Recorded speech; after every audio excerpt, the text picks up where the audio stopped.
Hi, YouTube. We're so back. Despite life trying to kill me. I probably mentioned this when we played Root Trees last week. But, I went to the doctor.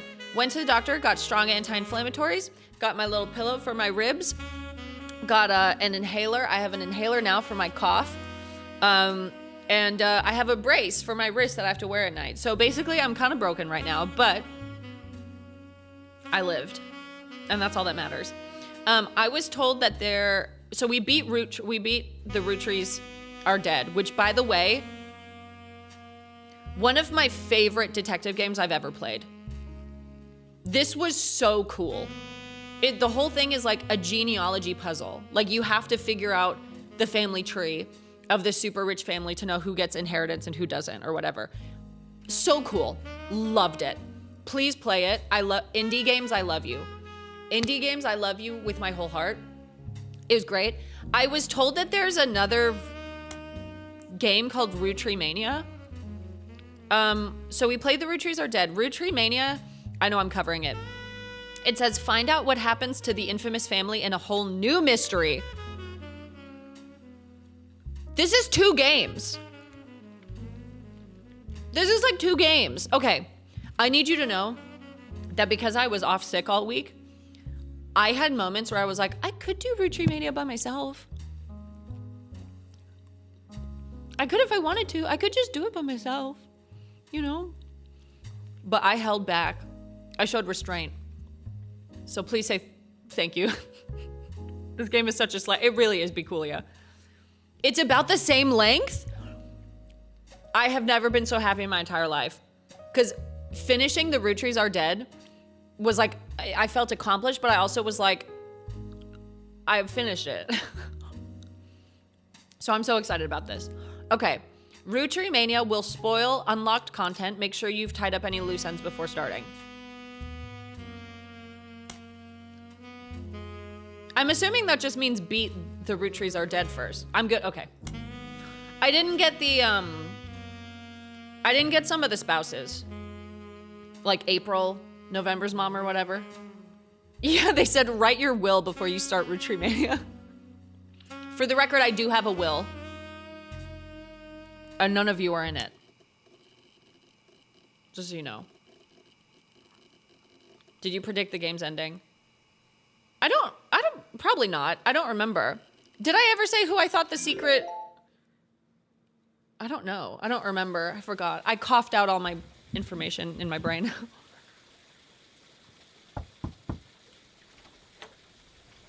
Who the fuck are you? I'm Clark. Probably not who you expected to be knocking, but life's funny sometimes. Clark! He's the guy that was in the band and had like 3 wives. Oh my god! Holy shit, it's Clark. Okay. You knew EC was important pretty early on. I did know EC was important. I didn't know who the person asking me all the questions was. But I kind of had an idea that it must have been one of the Root Trees because they wanted to protect the money or whatever. Anyways, what the hell are you doing here? You've done well staying anonymous. It took us a while to track you down. He has a gun. Took us a while to track you down. Your house is surrounded by multiple bricks of C4. One wrong move, and I kill us both. A lot has happened in the last year. Far too much of it public. But there's stuff going on behind the scenes, too. Okay, so my work from the Root Trees Are Dead was 1 year ago. So this is a year later. And that's why he was like, it took us a while to track you down. So it's been a year. I never wanted to be president. I'm not great with stress. With my mother's deteriorating I'm sorry, I'm rambling. I'm not here for Who is his mom again? I'm here because part of the fallout of Sam's book is that everyone's coming out of the woodwork. Now that it's public knowledge that Clancy Trust covers any root tree despite their history with us, a lot of potential cousins have surfaced. I'm not a scientist. I can't do the... Lauren, Lauren! She's alive? Damn. You may have seen that man on the cover of News Time. That was a disaster for us. I sure didn't. I just got here. I just live here, dude. And then Miracle went and made it all over herself. Which one? Which miracle? Just a quick question. Is it really a miracle if it happens 3 times? At that point, you gotta let it go. It's not a miracle anymore if it happened 3 times. Now it goes from miracle to like rare. Or no, sorry. Miracle to legendary, and then to rare, and then to uncommon, and then common. You know? To uncommon. The long and short of it is, a lot of potential cousins just showed up. Sam's helping some of them. She's a diva. She's such a queen. I love her. But she's not really going about it the right way. And she's not taking calls from anyone in the family. Clark, it's Women's History Month, and women can't be wrong during Women's History Month. Can I tell y'all about a TikTok I saw? I saw a TikTok that was like, it was this girl saying, I just saw a thing that there are 3 people in this world who are right all the time. And it's women, firstborn daughters, and firstborn granddaughters. And I said, baby, I'm all 3.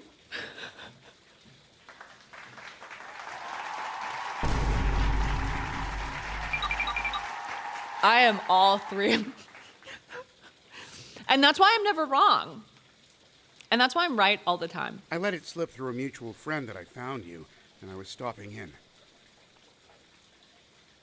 Let it slip through a mutual friend. It's manipulative, but I'm hoping she'll reach out to you. Oh, to You can leak. let her know I'm on her side. To leak the information to Sam.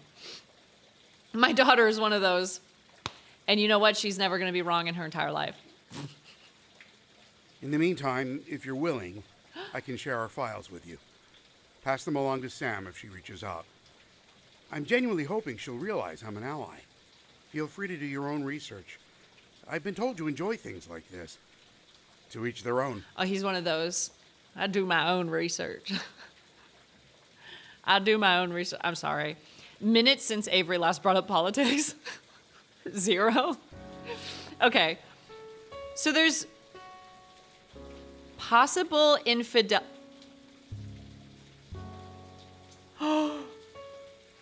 Affair? Affair, infidelity, split up. Well, we knew about infidelity because that's what, where'd they fucking go? That's what Patsy and Elias had. They had an affair, and then they got split up, and she married an old guy, and then the old guy died, and they got back together in like their 50s and got married in their 50s. But they technically had an affair. And Sam was the product of the affair. Infidelity is cheating.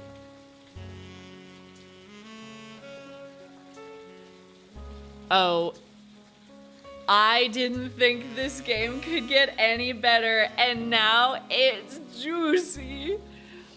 This person is in the original tree. Family Tree Update 1998. 1998.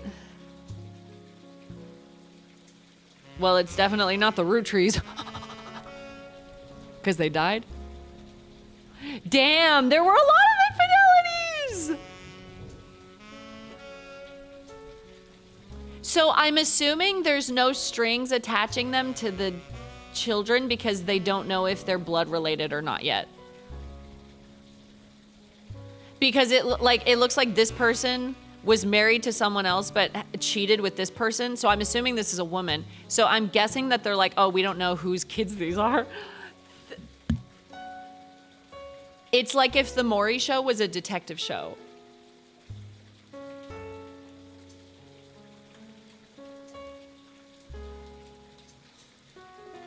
I'm so glad I waited to play this on stream. Oh my God, okay. I'm gonna fight this cough to play this today. Hi, Sids, thank you for 4 months. Thank you so much.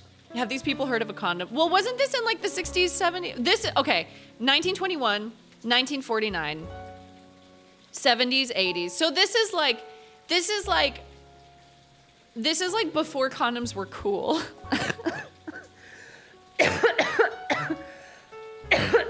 Excuse me. This is like before sex education, you know? When was the condom invented? Hey Google, when was the condom invented?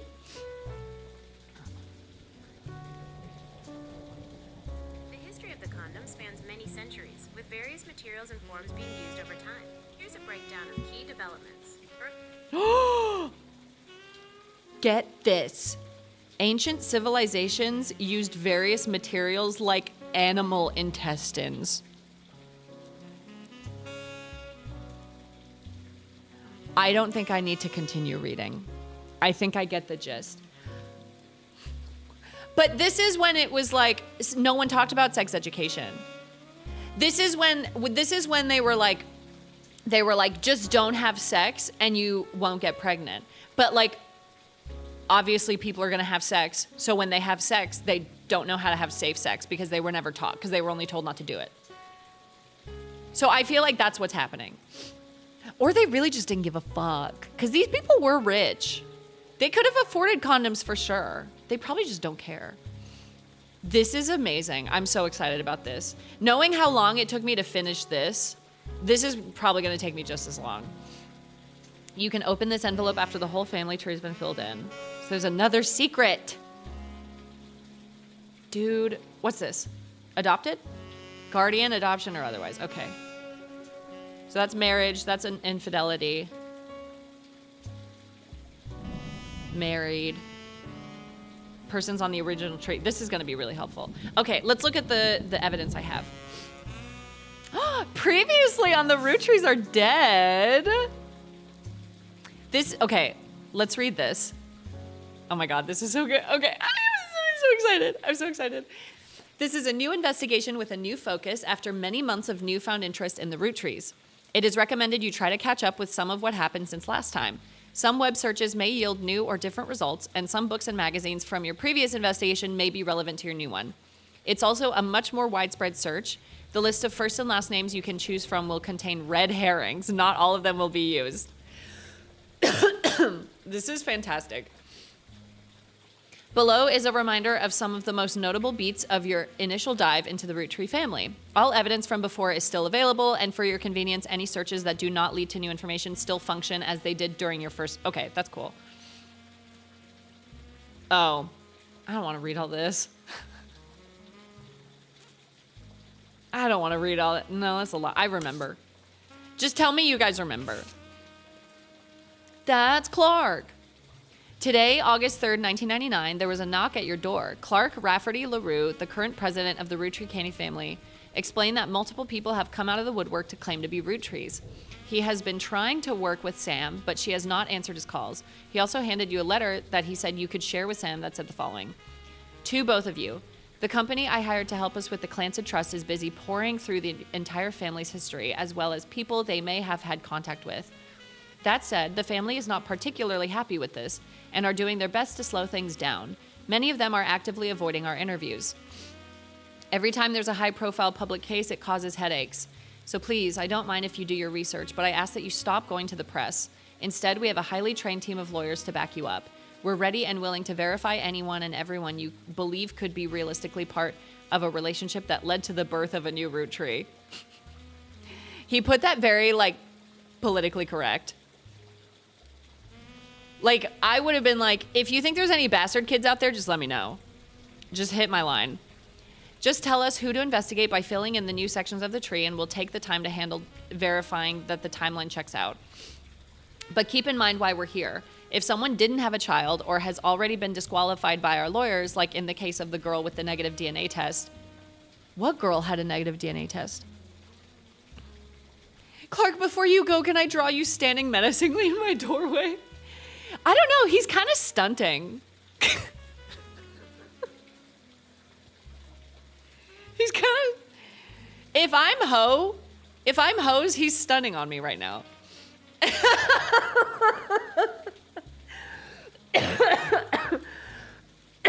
I'm sorry. What? Hands on the hips? Hands on the hips? He's kind of... That's all I'm saying. Anyways, you guys just don't get it. You guys just don't get it, and you don't get me.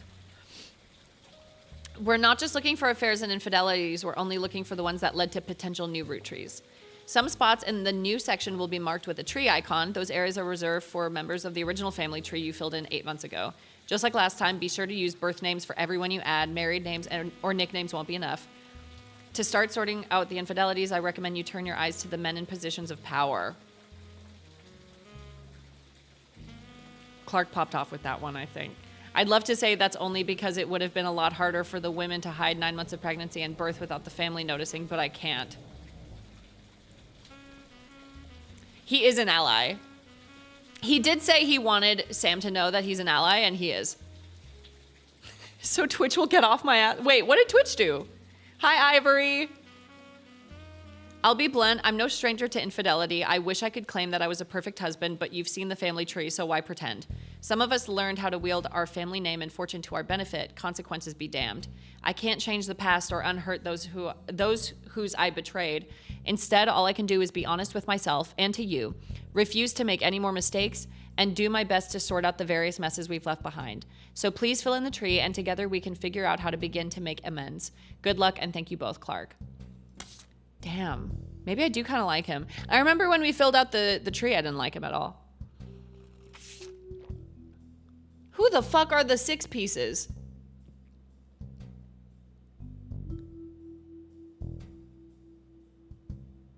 Oh, at the time, Carl hadn't been replaced yet. Oh, 6 pieces was the book. It was the book. Oh, share your resub. Fine. Fine, I will. Are you happy? Okay, 6 pieces. The Root Tree Rift. Clark Rafferty LaRue. 5 Ps. That's what I just took during the break. After this announcement, there was a rash of different people claiming to be root trees, mostly dismissed as opportunists and scammers. The highest profile of these by a wide margin was a rapper named Felix Fellows, who changed his moniker to 5 Ps as a publicity move at the same time. 5 Ps is the only notable person on the updated tree. So he's on the tree? Oh. Roottreemania and Nonimum. Okay. Roottreemania, in another high-profile misstep, Miracle Root Tree publicly and vehemently denied that 5 Ps was a root tree. The Root Tree's legal team then offered to do a DNA test to get 5 Ps to drop his claim, and in a moment that caught what seemed like the entire world by storm, the test proved he was a root tree! Suddenly the world was obsessed with the root trees. Oh my god, 5 Ps is! 5 Ps! He's a root tree! I think I want to start with him. It'd be nice to start with a person to like branch off of from the tree. 5 Ps! Hi, Kate! Coucou, ça va? How are you, BB? Let's start with 5 Ps.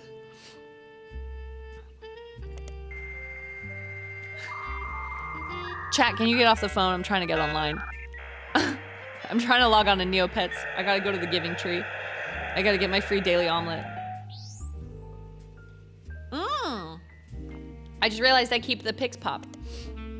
Okay, 5 Ps. 5 Ps, aka Felix Fellows, is a rapper who has found some recent radio play after being publicly confirmed as a long-lost root tree and entitled to part of their fortune. His alias, 5 Ps, is a play on 5 pieces. An article you find on a website known for their particularly harsh reviews of modern music gives his most recent album, Root of All Evil, 1 star out of 7 for whatever reason, with the headline, More Poser Than My Action Figure Collection. Okay. That might be... Oh, but it was a website. I was gonna say that might be in the periodicals. Hi, Godfiend. Congrats on not dying or whatever. Well, I'm not out of the woods just yet. I'm not out of the woods. Also, I hope you're having a good day. Good to see you. The review mentions his real name is David, and he used to go by Dirte Davy. Wait, so he's not Felix? How many fucking names do you need? I am feeling much better. I've got my rib pillow. I've been icing it from time to time. I have my tea. I have my inhaler. I did my little inhaler on stream today. I got my extra strength ibuprofen. I'm feeling good. I'm on so much medication right now. I'm on a lot. It's fine. It's fine. And the author rues the fact that this rebranding was a blatant marketing stunt at the expense of his mother's tragic past. She overdosed when he was 16. Apparently, only one of the songs on the album is new, and the others were simply rewritten to turn blatant references to sex, drugs, and violence into clumsy euphemisms. His rise to prominence was kickstarted when he appeared a few months ago on the cover of News Time holding a photo of his mother with Guy Hudson. Guy Hudson! At first, the Roottreemania company denied it vehemently. Miracle Roottreemania even appeared on the same magazine a week later, but since then they've backtracked and publicly welcomed him to the family. Their press release at the time stated that they had new evidence that confirmed his story. Okay. If I search up News Time, will that be a new periodical? Yay! Yay! Okay. News Time is a major news periodical that releases a new issue every week. The rapper 5Ps famously appeared on the cover claiming to be a Roottreemania. Then 1 week later, Miracle Roottreemania did the same, denying that he was. Because of this high-profile back-to-back discourse right before the start of Roottreemania, they appeared to be the de facto publication to get news about the ongoing Roottreemania saga. They reported record subscriber numbers during this time, which lasted until the end of Roottreemania, when the world generally stopped paying much attention and they went back to reporting. Okay, so what was the name of the headline? An article you find on a web... Oh, it doesn't matter because we found the website already. Cover of News Time holding a photo of his mother with Guy Hudson. So what if we search Guy Hudson under News Time? We got a photo of 5Ps. We got a photo of 5Ps. The chef with the frosted tips? Who the hell is that? Who the hell is that? There's a setting to search all periodicals at once. What? That's so cool. Is it like an accessibility thing? Or like an easier difficulty thing? Oh, Guy Fieri. That's crazy. Okay, Felix Fellows, aka 5Ps, famously appeared on the cover of News Time, kicking off Roottreemania. Then a week later, Miracle Roottreemania appeared on the cover of the magazine, and an article focused heavily on 5Ps as well. A summary of both articles as well as a close-up of the photo of 5Ps. Okay, great. Jesus Christ. Could this photo be smaller? Can you make this smaller, please? Okay. 5Ps, aka Felix Fellows, appeared on the cover of News Time holding a photo of his mother and Guy Hudson. The article concerns his insistence that his father was Guy Hudson. The story was dramatic and sensational and initially dismissed as fake until a DNA test proved that he was related to Guy Hudson. But it doesn't say it's his dad. Chet Hanks says. Chet Hudson. 5P says that his mother, Joanna, was Zach Morton's secretary when he retired, and then Guy Hudson's secretary for only 1 or 2 weeks after that before she quit, the first few weeks that he was president. His parents divorced when he was 4. After his father learned of the affair, Felix and his mother then moved to Portland because she was afraid for her and her son's life. He grew up with her until he was 16, but one day his mother never came home from the movie rental store where she worked the register. The next morning, they found her dead from an overdose in her car. She had stolen all of the cash from her drawer and spent it on heroin. Jesus Christ. As Felix went through her belongings, the only things he had to remember her by were a hairbrush she always used, some photos, and a stuffed animal from her childhood. But then he found it, a box hidden in the back of her closet. Inside were love letters and photos related to Guy Hudson, as well as a letter from his father containing threats. He threw it all away with the exception of the one photo he appears with on the cover of News Time. He says it was the only one where they were... He says it was the only one where they were dressed. The only one not from the affair itself.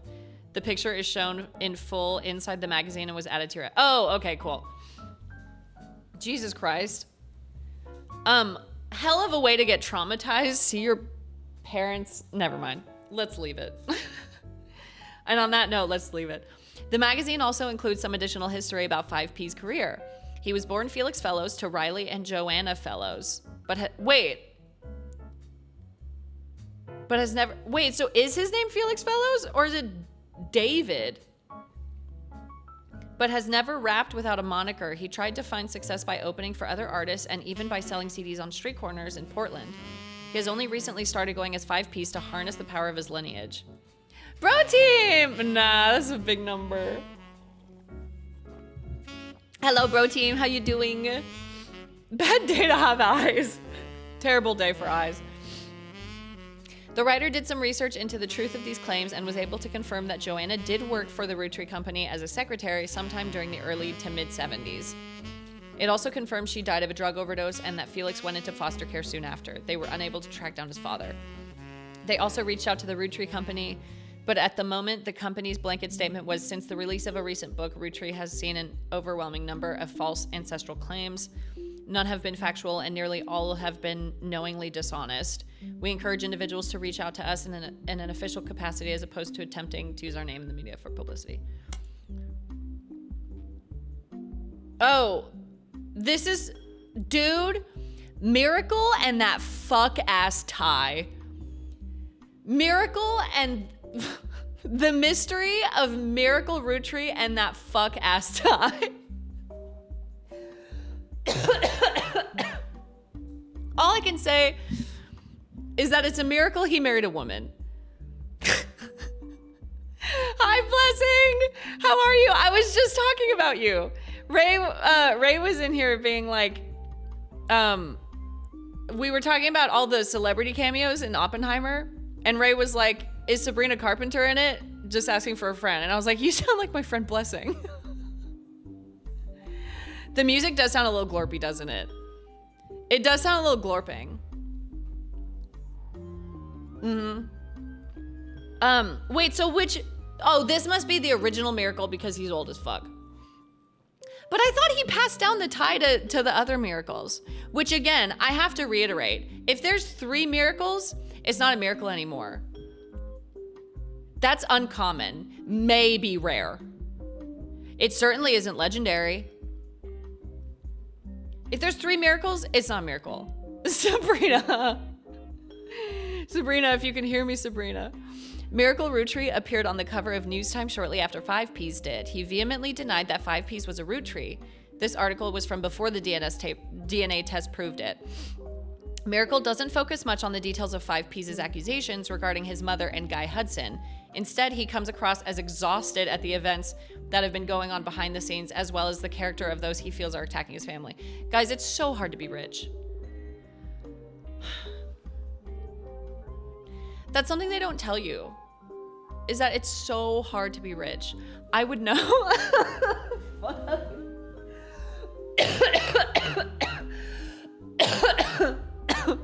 Do you know how expensive yacht gas is? Do you know how hard it is to find a gas station for your yacht? I can't find a gas station that fits my yacht in it because it's too tall.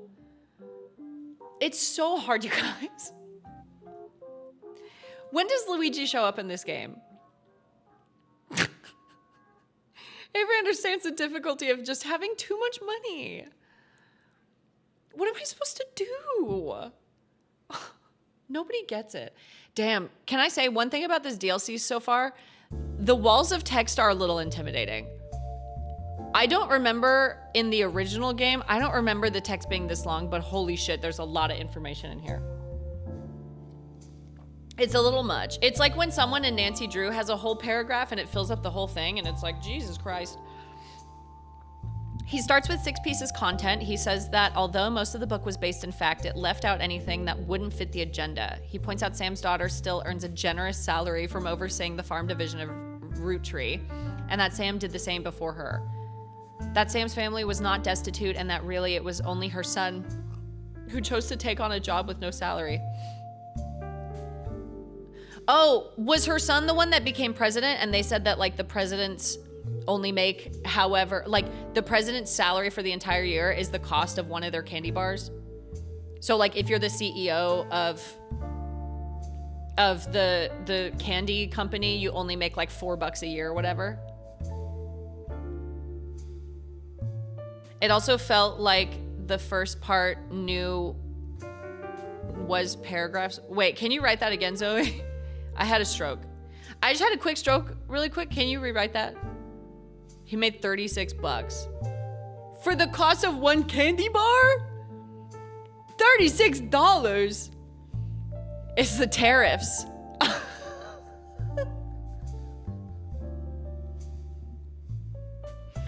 It's those goddamn tariffs. It's because you guys didn't fucking Google tariffs before November of last year. Sorry. Okay. He claims that though they didn't have to, the family helped pay for her son's medical bills after voting that it was the right thing to do. Oh, wow, you're so nice. Wow, that's so nice that one of the richest people on this fictional planet paid for some medical bills. What's the story of this one? So, this is 8 months after the end of the first game. I'm gonna turn down the music a little bit. This is 8 months after the end of the first game, or the first part of the game. And now Clark has showed up at your door.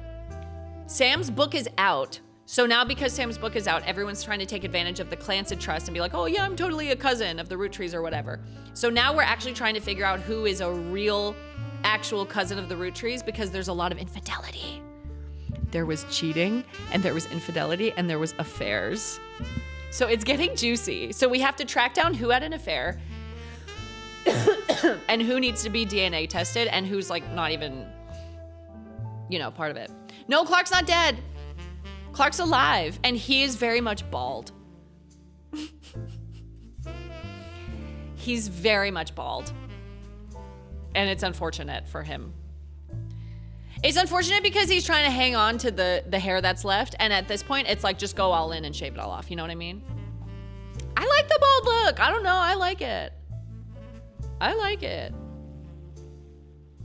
Oh, yes, Carl, the dad of the 3 girls, is dead, along with the 3 girls in the airplane, but Clark is alive. This family tree is ginormous, okay? Do I have to read all this?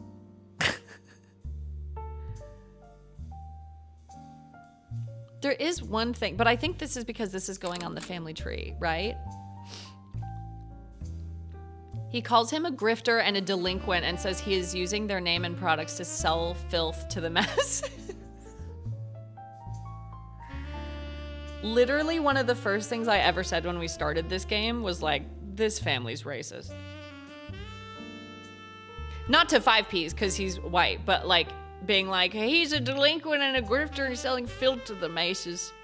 For all the accusations, he says this is the most dangerous because it exposes the world to hatred. He cites 5P's lyrics as violent, sexist, and ungodly. Oh, that's right, I forgot! He's literally a preacher. His name is Miracle and he's a preacher. I fucking forgot. What would God think? I'm not very religious, but I think God would love Megan Thee Stallion. God would be at the barricade for Megan Thee Stallion, and I just feel that's true. Praise the boy will repent, retract his lies, and find religion. It's so funny to read this because this whole article was written before they did the DNA test, and it was positive, and he is a Roottree, and that's so funny. God is blasting WAP in heaven still. Everyone else moved on. God didn't. God loves WAP. He's 71. Miracle is the oldest living Roottree. While he plans to continue preaching at his own church in Butler County after the tour, this is your last chance to hear the truth from the man with the most complete recollection of one of America's most notable families. How the fuck are you going to say someone's grifting off of your family and then in the next paragraph, grift off of your family? These people are unbelievable. The article mentions that Miracle's son, Miracle Jr., did not wish to comment and has a statement from Clark Rafferty LaRue through the Roottrees law firm. Miracle does not speak for his entire family. We're working carefully on a plan to defend. Okay. So let's take that. And then where's the... oh, here it is. So that's Guy Hudson. Roottree Family Picnic. She's literally wearing a shirt that says Roottree Family Picnic. He's one of the redheads. So Joanna was Zach Morton's secretary at the company picnic. Let's go to the family tree. Holy fuck, I wish I could zoom out more. Hi, Durok. Thank you for the prime sub. Thank you so much. I wish I could zoom out more because this is a lot. So he's one of the redheads. So, he's the one with the twin sister, Bonnie. He married Patricia Jones, a nobody, in our opinion. Sorry. So he's allegedly, okay. Where's the star? Oh, it's here. It's here. So the star, because it's notable, this is Felix. You have to fill in the first and last name now? Okay. Holy shit. Okay, it was Felix F. Fellows. Would I put rapper or artist? Oh, probably artist. And then, wait. Oh!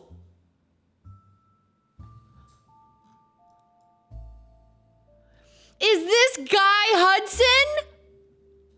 Guy Hudson had 5 affairs? Guy Hudson, you whore. Holy shit. Jesus. I thought it was just going to be this. That's insane. Oh, wait. So if they were on the original family tree, you can put... He was the president, right? He was like the 3rd president or what? 3rd president. Wow. This man's penis was everywhere. Everywhere. So this is Joanna. But it doesn't say what her last name was because she was married. Carpenter? Is there a Sabrina? No, there's no Sabrina. Sorry. Sorry to everyone. If you're waiting for Sabrina Carpenter to show up, you can leave now. She was a secretary. And then who was the dad?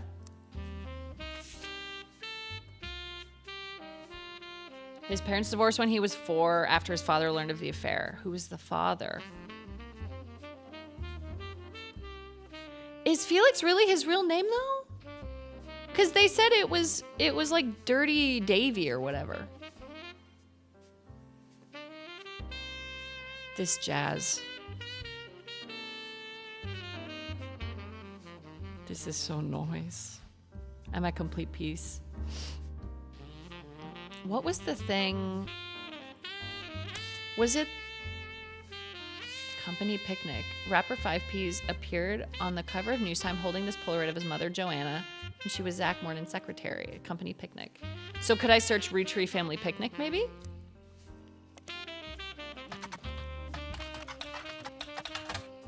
No. Okay. Felix Fellows? So, yeah, the review mentions his real name is David. David? Okay. David something. Dirty Davy. What if I search this? According to fan sites, birth name is David Fellows.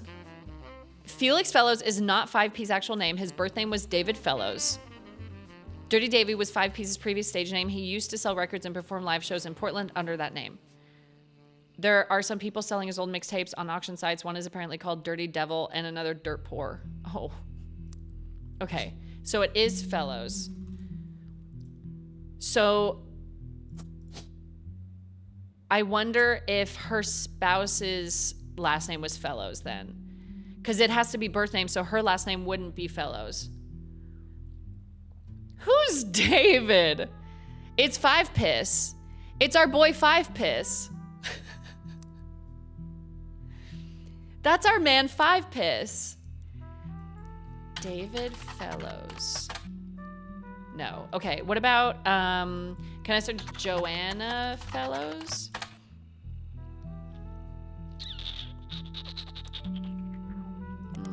What if I search Butler County Times? Oh no, because they weren't in Butler County, they were in Portland.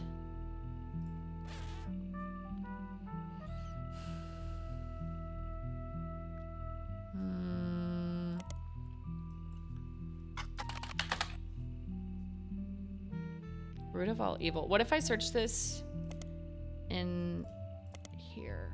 No. Okay. Headline, more poser than my action figure collection.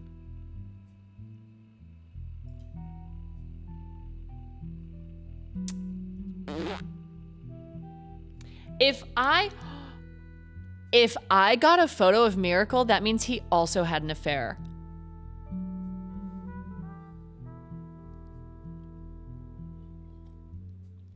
Have I told you guys how much I love this game? How much I love this game. It's so juicy. Possible Infidelity 1, 1921. Possible Infidelity 2, 1949. When was he born? Oh, founded in 1908. And then they started having kids, but he was born like 14 years after everyone else. So he was probably born like 1922. So his possible infidelity would probably be here because he'd be in his 20s. I'm going to put him here for now. Again, sorry to repeat myself. 3 miracles? That's not a miracle anymore. I'm sorry. Oh, preacher. I wonder if they'll change the...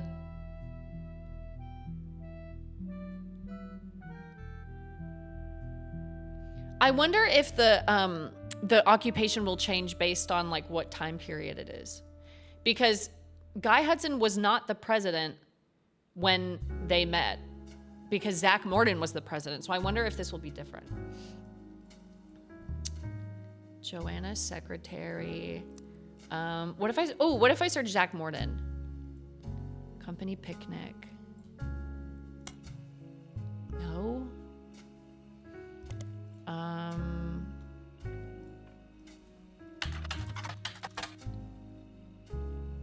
Oh, this is cool. So this is one of the older ones. Elias entrusted me with carrying on the legacy. It's what I plan to do along with 5 pieces. Our chocolate maple products are selling incredibly well. No, still same rules. Most recent occupation. Oh, okay. Got it. Got it. What did Joanna do?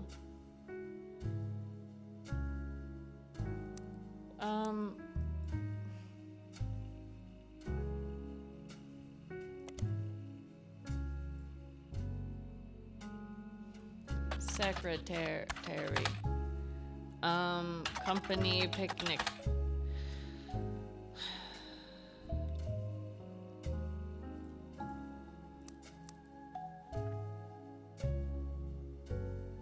The family picnic thing feels important. We're having an affair that led to his birth.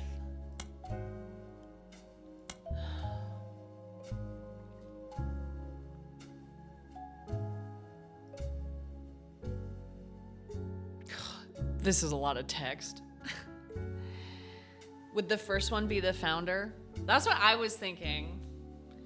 Or one of the founders. But it also could be a woman that had an affair. Oh, but it would be hard if it was a woman because they'd have to hide the pregnancy. I'm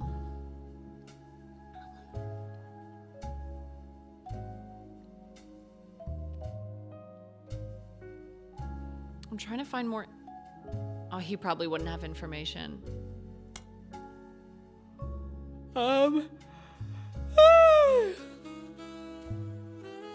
News time, Portland.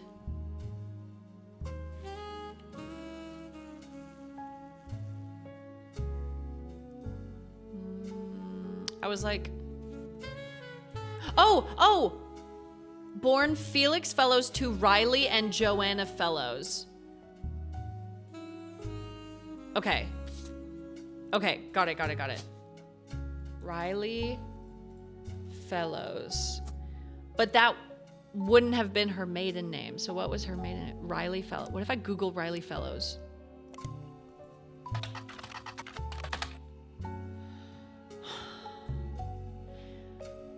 Can you guys get an online footprint, please? What is it called? Internet footprint? Can they get one, please?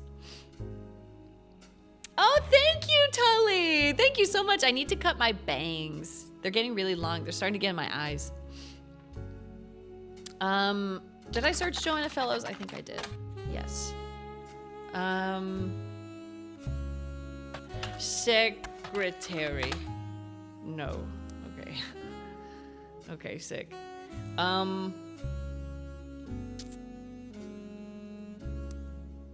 What came up when we searched David Fellows? Dirty Devil and Dirt Poor. What if we search the titles of the songs? There's discrepancies and debates about what year exactly it was released based on some of the pop culture references, with the range thought to be somewhere between 1992 and 94. One of the songs, Yes, I Can Jump, seems to be at the center of the confusion. What was the other one? Dirt Poor.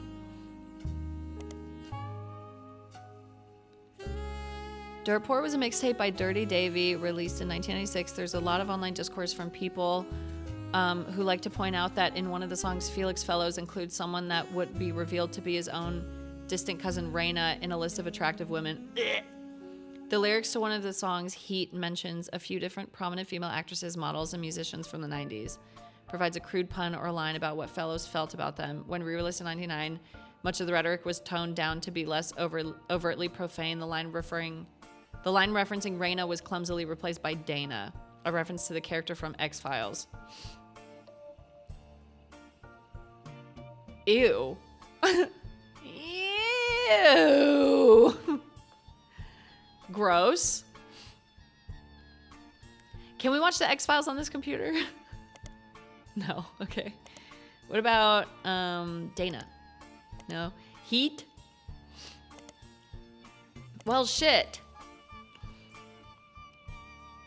They did say some of the old ones could be new. So what about Raina Roottreemania? There's an older version of this page in the Time Traveler. Oh, this is cool. The website you used to initially place Raina, Rose, and Riley is still up, though instead of the cheery pink background with purple text, it's now a more traditional black text on white background. The young webmaster has turned the site into a memorial for the sisters and their father. It seems like she did end up getting her ears pierced like Rose after all. Regardless, there's no relevant information, just a picture of the girls with a sad MIDI piano playing in the background. Oh, a charity's been set up. The Roottreemania Sisters Fashion Scholarship. The Root website has a small memorial section to the deceased members of the family, but it contains no new information. The most recent catalog, Spring 99, had an entirely black cover with no text on it. On the leadership page, you learn that Root is currently managed by a designer who was apparently Brenda White's second in command. You don't recognize her name, but she seems unrelated. There's also a scholarship page. On it, you find information about the Roottreemania Sisters Fashion Scholarship. It is awarded to 3 underprivileged high school girls each year who wish to pursue a career in fashion. Apparently, it also gives them an opportunity to show off their designs on professional models on a real runway. According to the site, the fund was created directly from shares that it would have contributed to the inheritance of the Roottreemania Sisters if they were still alive. Like other aspects of the Clancy Trust, is managed by Ruby Legal Enterprises. Who the hell are you? Company's named after its head lawyer, Ruby Spratt.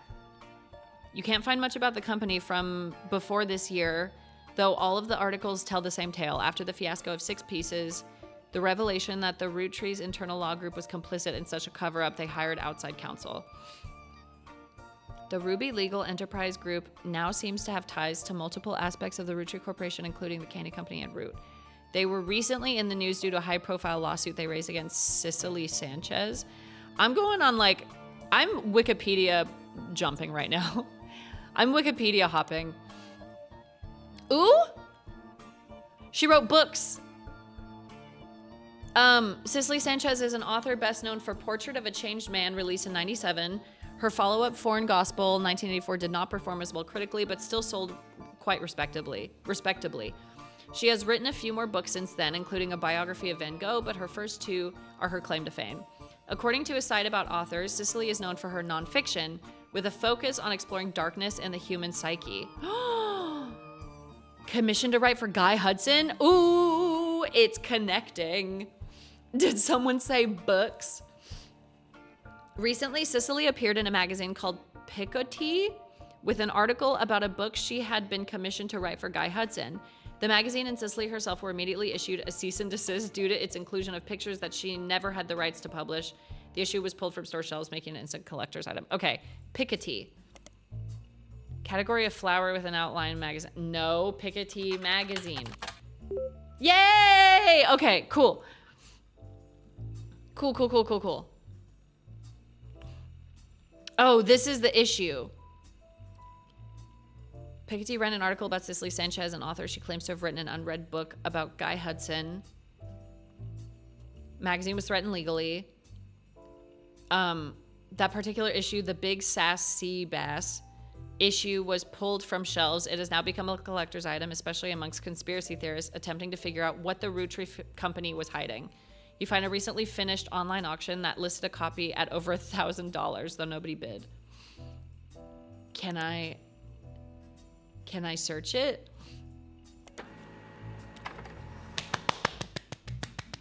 We're doing it.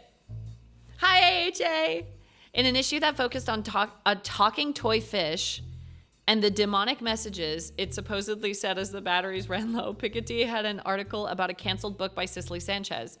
The book's subject was Guy Hudson, and the issue was said to contain pictures that Cicely did not have the rights to publish. Because of the pictures, this issue was pulled from store shelves, making it the subject of some conspiracies. Do this recall the version found in these archives is incomplete. Okay. Baselbub? Oh, so there's no photos in this because they pulled it. Sassy Sea Bass? Looks more like a C+ to me. I do have a notebook. I do. This was the issue of Picotee magazine that contained an article about Cicely Sanchez. The story concerned an unreleased book she'd written about Guy Hudson. Used photos of Guy that Cicely didn't own the rights. Fortunately, the magazine was issued cease and desist. Had relevant pages removed, rendering this magazine useless.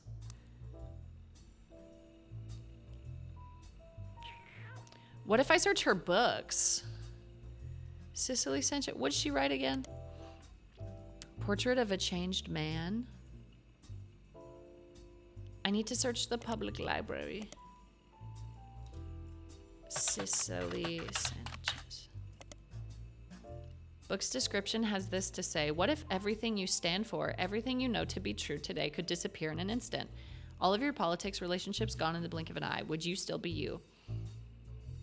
Cicely Sanchez tells this powerful true story about a man who woke up after being saved from drowning in his backyard pool and became an entirely different person. Included are interviews from those that knew him best. Okay, this didn't give me anything. Foreign Gospel?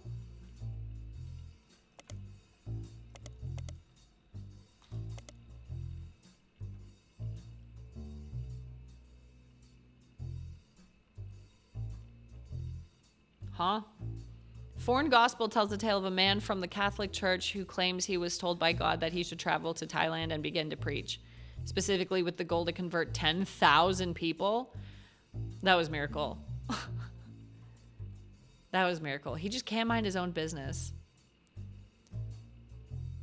Okay, so these didn't give me anything either.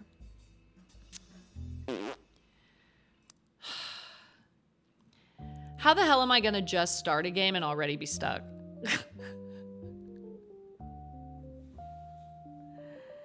I just started, I'm already stuck. I just need her last name. I literally just need Joanna's last name. This choker, every time I cough, this choker gets a little tighter. Excuse me. Can I breathe? Hi, Kyle. Thank you for 66 months. Oh, I'm free. Thank God. Ugh. Thank you so much. We already got 2 out of 4. I know, but I need her last name, but I don't know how to find her if she was just a secretary. We could do other stuff. You know what? Let's look up 6 pieces because that's kind of what this is all based around. Sam Matson's book about Elias Roottree was released in February. It was a bestseller for a few months at the time. Carl had not been replaced. Okay.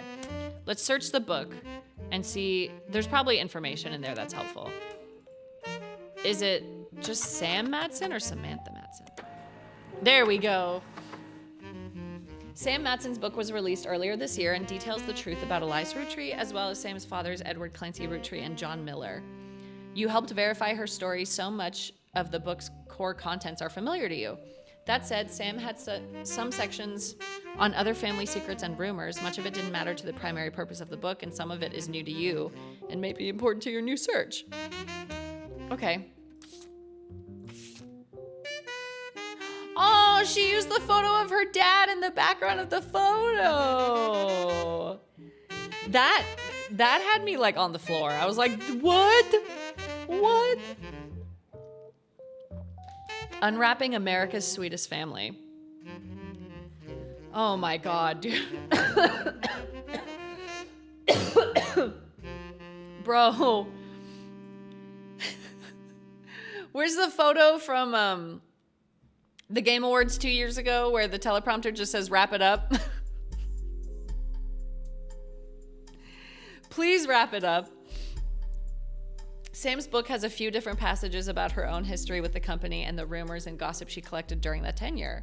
She ran the farm for a period starting around 1968. Oh, I kind of love the punny headline. I don't know, I kind of like it. She ran the farm for a period starting around 1968 after the death of Elias Roottree until her daughter Gwyneth took over. Ooh, Guy Hudson. Most of the relevant rumors coincide with the reign of Guy Hudson, who took over as president in 1978. Sam was very much not a fan of Guy, and according to 6 Pieces, it was an open secret within the family that Guy was very much not a fan of remaining faithful to his wife, Patricia. What gave you that idea?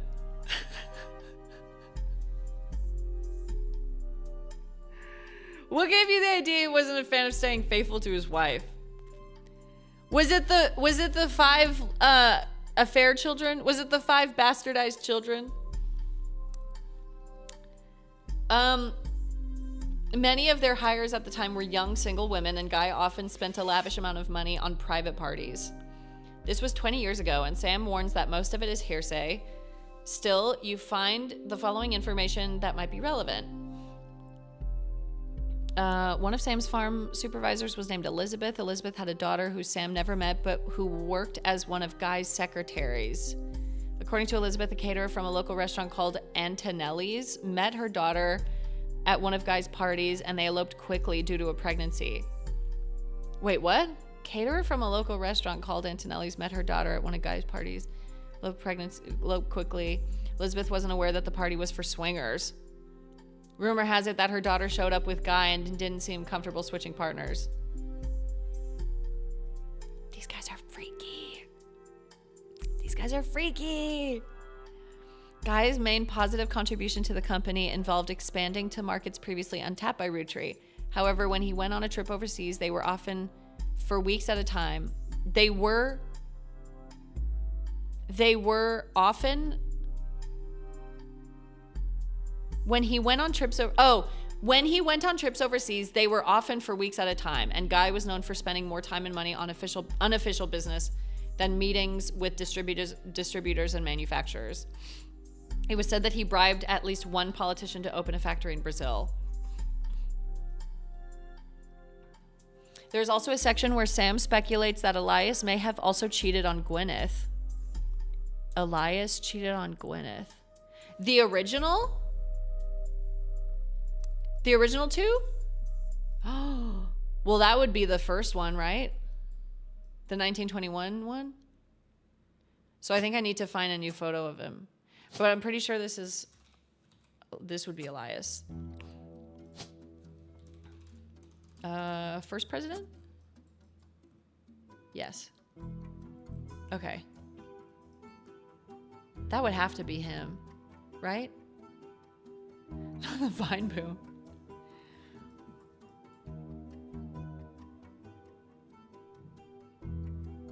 Well, I guess technically if Miracle's alive, he could be having an affair right now, but that seems fucking crazy.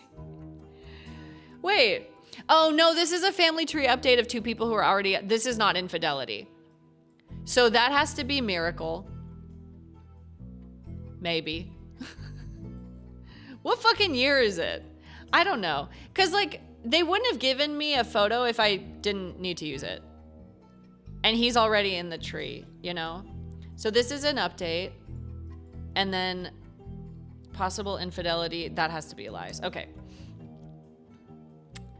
Gwyneth was always much kinder to Sam than Elias was and was the first to invite Sam to family events. While she has no hard evidence, Sam always got the impression that Gwyneth was able to coerce Elias into allowing Sam back into the family using some kind of leverage, instead of it being a natural course of events. She mentioned that Elias and Gwyneth were known to loudly argue, sometimes about another woman. Sam also says her son Ernie once asked her who's Beth because he overheard them yelling about someone with that name. As far as Sam knows, Elias once had a secretary named Elizabeth, a different Elizabeth from the supervisor from the farm, but she never met her. Say less. Say less. Who's Beth? Tell me now. How do I Google all these secretaries? What about Antonelli's? Oh, there's a large number of Antonelli's restaurants, not because it's a chain, just because it seems to be a common name for Italian restaurants. You may need to use a more local resource if you're looking for one. So that tells me periodicals. Butler County Times. Antonelli's. Antonelli's is an Italian restaurant, and it has been in the Butler County Times twice. The most recent time was when it closed in 1992. The owner, Rochelle Zimmer, sold the land the building was on, and at the time of the article, she was unsure if the restaurant would move to a new location or if she would retire. Many years before that, there's a puff piece from Valentine's Day, 78, that asked recently married residents of Butler County how they met. Aw, that's cute! Wait! I follow a TikTok that's like a guy on the street that's like, are you guys a couple? How'd you meet? And I love love. I love love. It makes me so happy. Christine Garland responded. She and her husband, Steve, who was a chef at Antonelli's, met years ago when she delivered produce from her mother's farm. Mother's farm, Mother Elizabeth, this is the daughter. Steve used to work extra hours just to be there during her deliveries. Although they grew apart when the restaurant switched suppliers, they reconnected by chance and eloped at the end of last year. Now she has a bun in the oven. They're both back to working as much as they can. She's a secretary, but went back to delivering produce on the weekends, trying to save up money to move to Boston and open their own restaurant. Okay, Christine Garland, tell me what I need to know. Tell me everything. Fuck.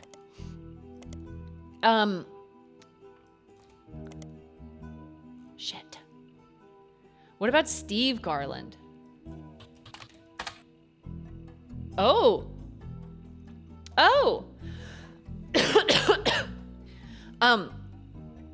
Have you also seen those TikToks where it's like a little phone booth and strangers can pick up the phone and like tell their deepest, darkest secrets or whatever? If I ever saw one of those in public, I'm telling it everything.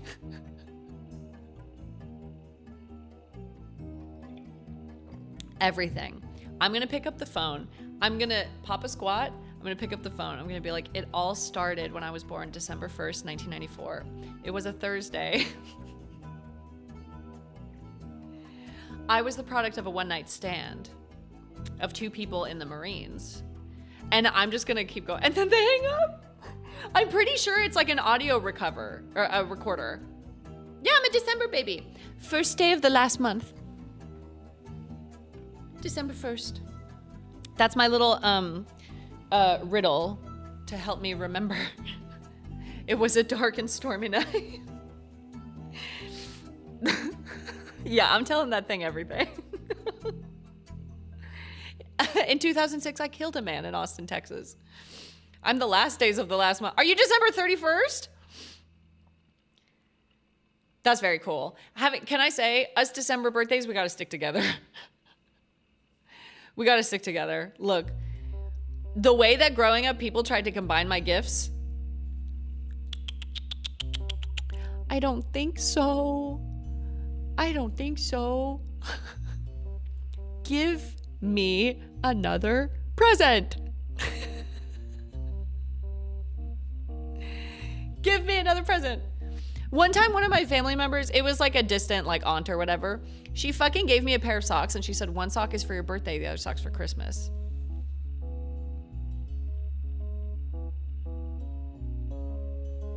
Can you believe these people?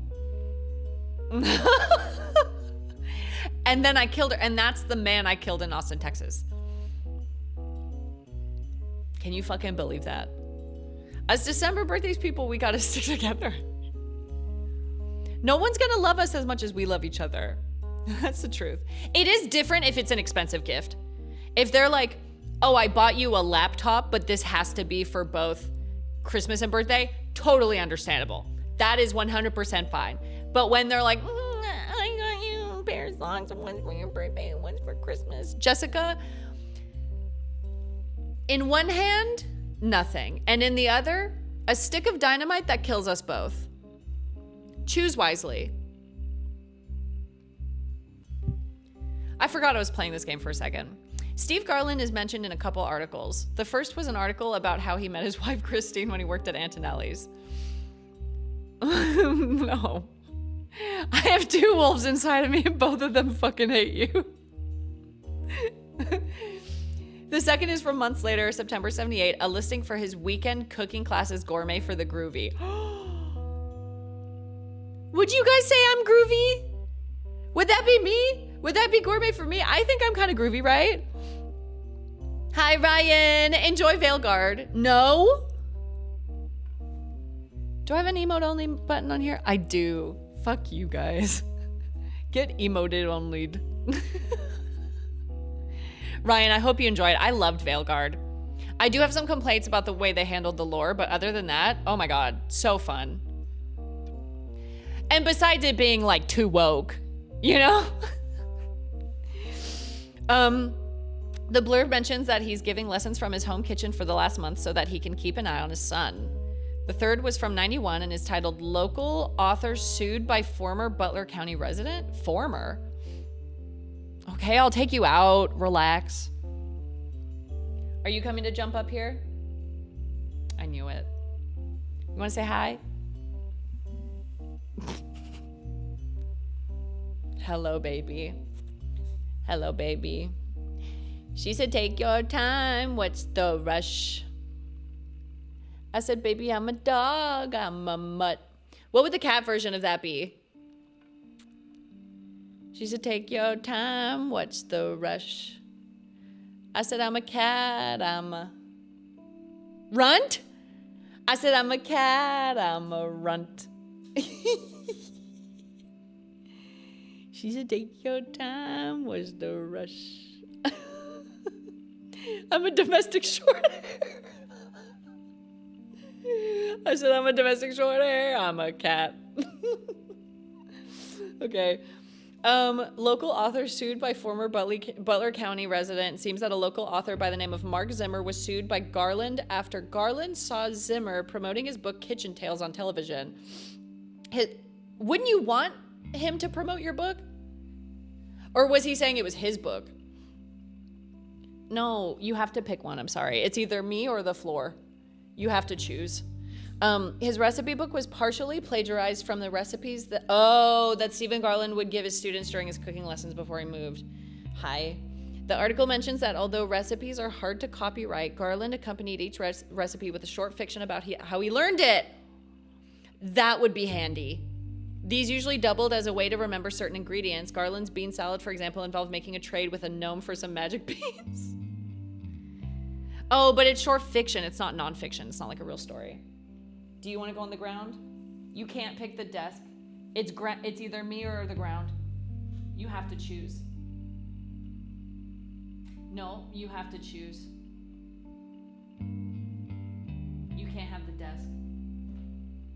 Will you sit on the corner and stay there? No, I knew you wouldn't. You lasted 0.2 seconds. Did you know you're the love of my life? I love you. Thanks for drooling on me. No. That doesn't mean you can just walk on the desk. It's a wonder I can finish any games. Not get his ass. Wasabi, it's Women's History Month. You can't be interrupting me during Women's History Month. You can come back April 1st, though. Thank you. Thank you. What do you want?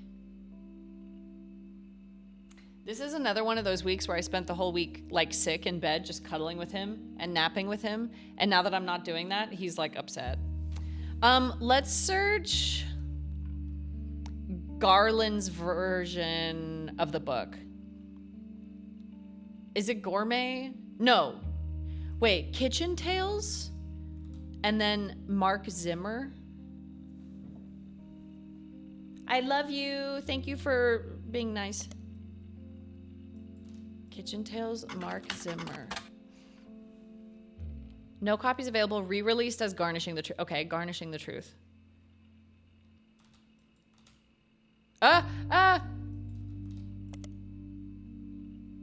Well, what the hell? Where's the book? What the hell? Oh, so you love bombed him. Does this computer have games? Yeah, it's the one I'm playing right now. Ryan, you're behind. I already searched boobs on here. I did that like the first time I played. Like within the first 5 minutes of playing the game, I searched boobs. Let's try again. Boobs and breasts. They don't exist in this universe. Dick and balls? And breasts.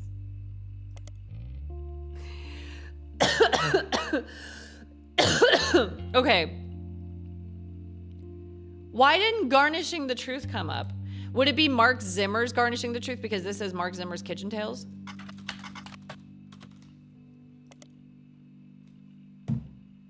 Well, where is it?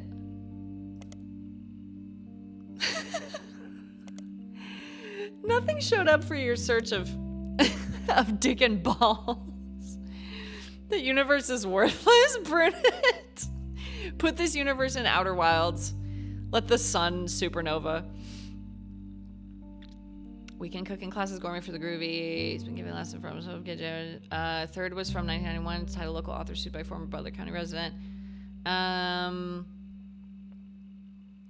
Sued by Garland after Garland saw Zimmer promoting his book. Okay, so Steve Garland, and it would be Kitchen Tales. Well, what the hell?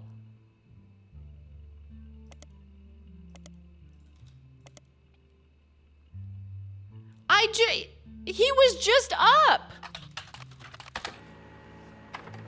Oh, I had to Google it.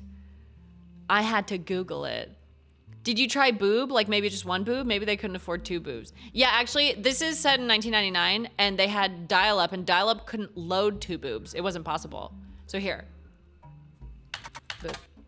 No, they just don't exist. Unbelievable. Kitchen Tales was a story-based recipe book credited to Mark Zimmer that had some success after it was featured on a morning talk show. The book released before the internet was widespread, so mentions are rare. One book collector states that the publishers were unprepared for the demand and that there was no second printing, so it's unusual to find a copy in the wild.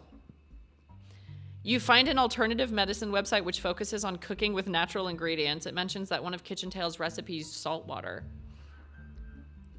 The owner of the site has included a scan of that recipe. She says if you switch out the salt water in the recipe for a mix of 2/3 spring water and 1/3 filtered seawater, it tastes great.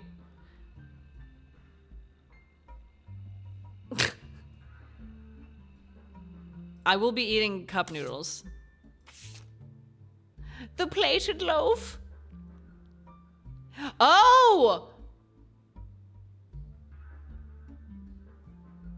Oh.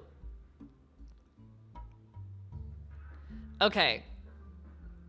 I can tell by scanning the pages that this is going to get weird. Hi, Shia! Thank you for the 11 months. Good to see you. This is about to get a little weird, okay? Kitchen Tales is a book that combines recipes and stories. It had mild popularity, but seemed to disappear from online marketplaces in 1992. You found a scan of one story on a website. It demonstrates how to bake the plated loaf. For years, two bakers, Flora and Yates, flirted. Is that supposed to be flour and yeast? Oh, thank you. I haven't worn this sweater in a while. For years, two bakers, Flora and Yates, flirted. They grew their friendship, compared recipes, and combined knowledge. She loved his salt and pepper beard. He adored her rosemary cheeks. They thought sweetly about one another. But he was one day whisked away, conscripted to bake the army's bread. He was, what's the word? Drafted to the bread army. That's how I feel every day eating bread. I eat bread. Dude, if I have bread, I eat it like I'm never going to taste it again. If there's any army I'm joining, it's the bread army. By the oil of the lamp, Flora's tears began to salt her bread. The recipe asked the reader to combine flour, yeast, sugar, olive oil, and rosemary. Combine the salt and water together and add to the mixture. It was 10 to 12 years later that they met again, seemingly by fate. Flora's unique dough had earned her a position as the king's personal baker. Okay, secretary. Yates had found success as well. He baked for the kingdom's 45 diplomats. One day they returned from the Dutch Isles with a gift, 450 unbaked loaves, and were sent to the palace bakery to teach a method that required no kneading. Upon seeing Yates, Flora was both delighted and distraught. She felt as if she was torn in two. She had not been made aware of the gift and had already prepared buns for the palace ovens. So does that mean she already had kids?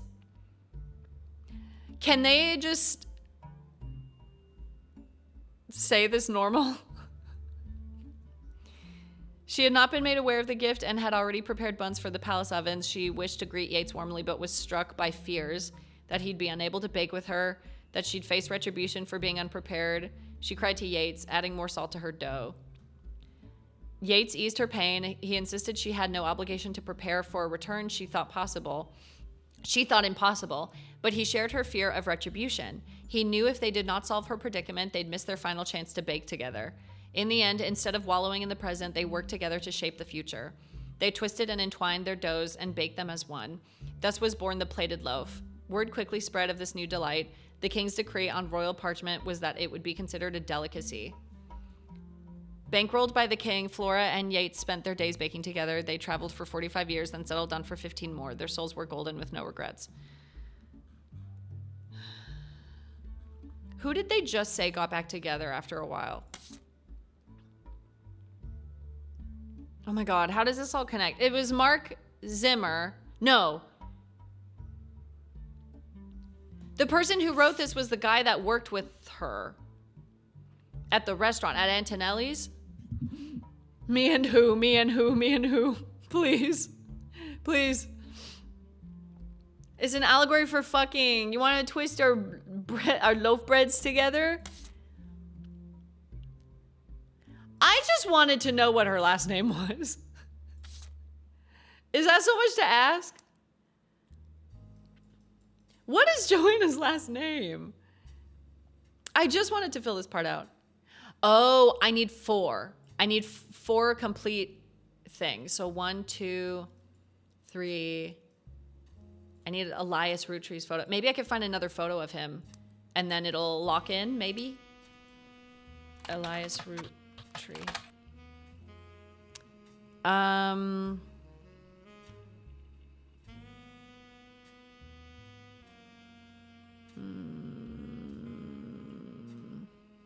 I feel bad, but I'm trying to like skim it because holy shit, there's a lot of text in this one. Joanna Baker. Her last name is Baker. First Anderson maple farm only used to be popular tourist attraction during summer months when it had special tours.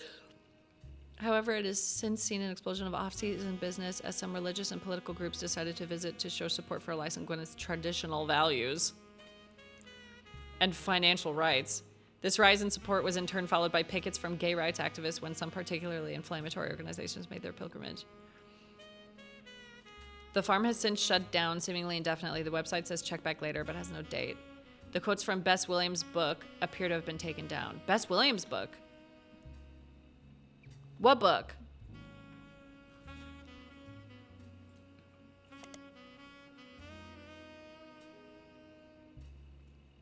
Oh, only notable book, Family Man, is widely considered blatant propaganda about Elias Roottree.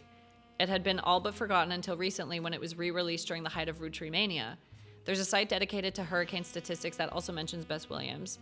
The Bocadoro Library, not far from where she lived, was partially destroyed in the hurricane. When they rebuilt, they named the nonfiction section after her. The library was expanded again in 1950 and then closed in 1963 when multiple larger libraries. Okay, so Bess Williams, Family Man.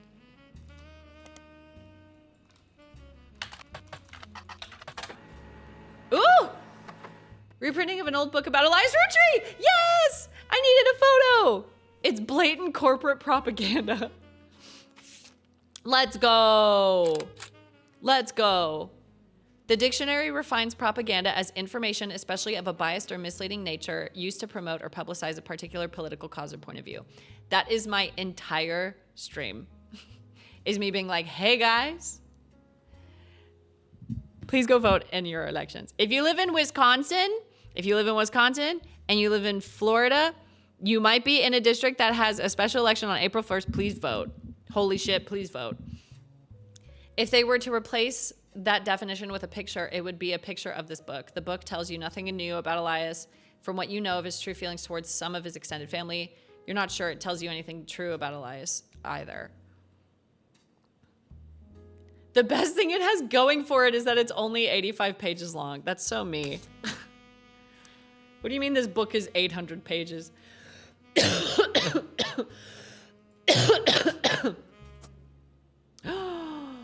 I got something wrong. Maybe this isn't Miracle. But then what would the photo be for?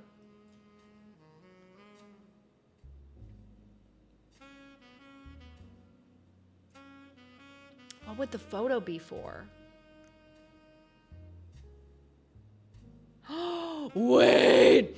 You know what's crazy? You know how they kept saying how Gwyneth had Miracle 14 years after her last kid? So she was like a geriatric pregnancy. What if she had the affair? What if she had the affair and Miracle is the affair baby? That'd be a fucking twist.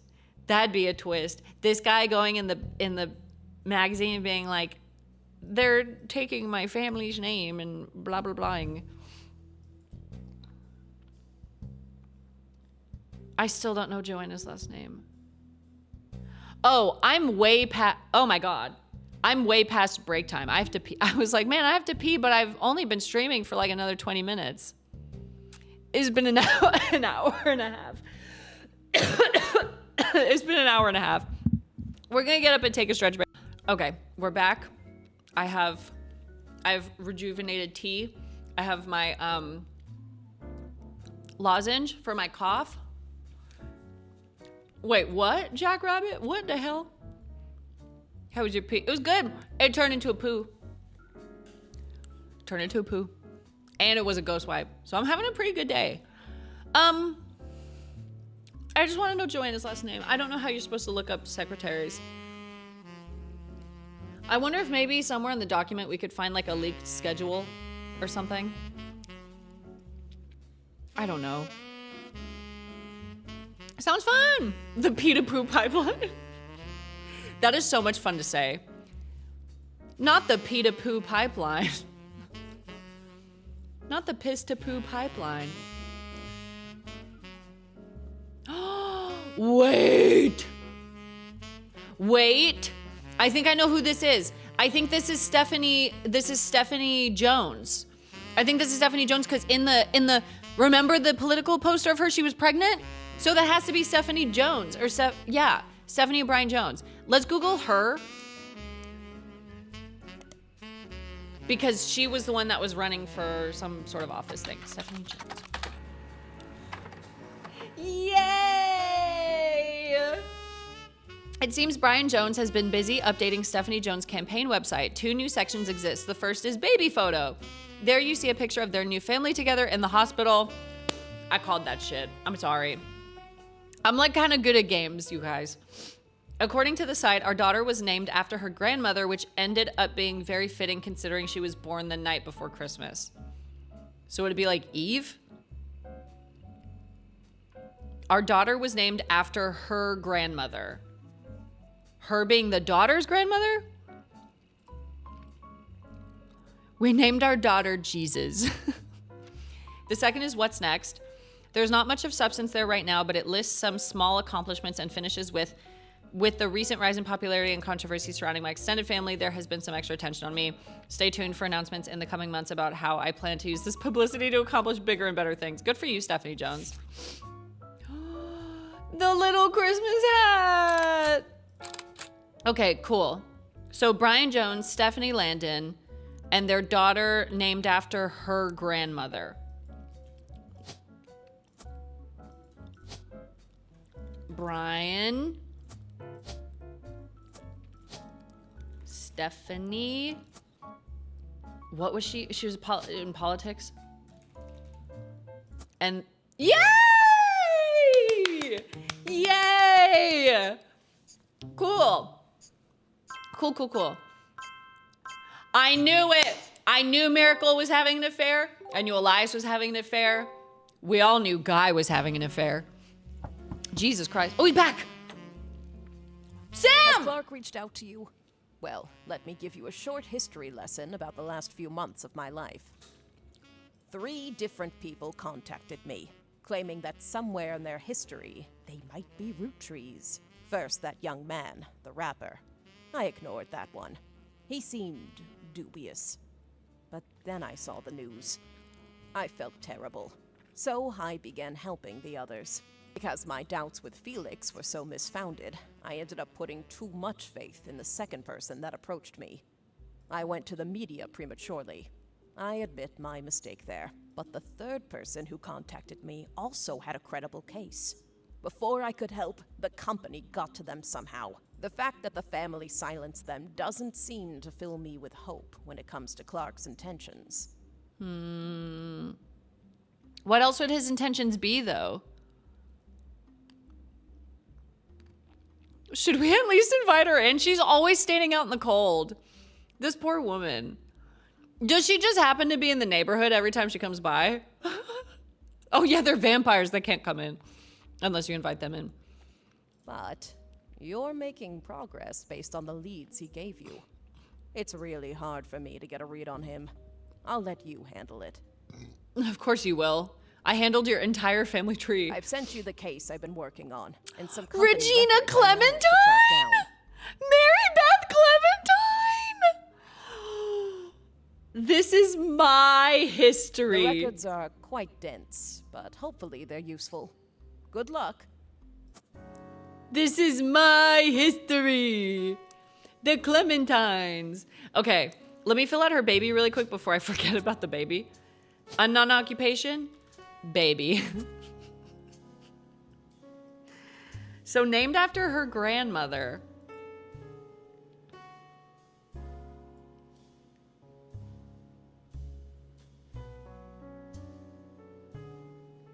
Could it be Caroline? Because it sounds like caroling.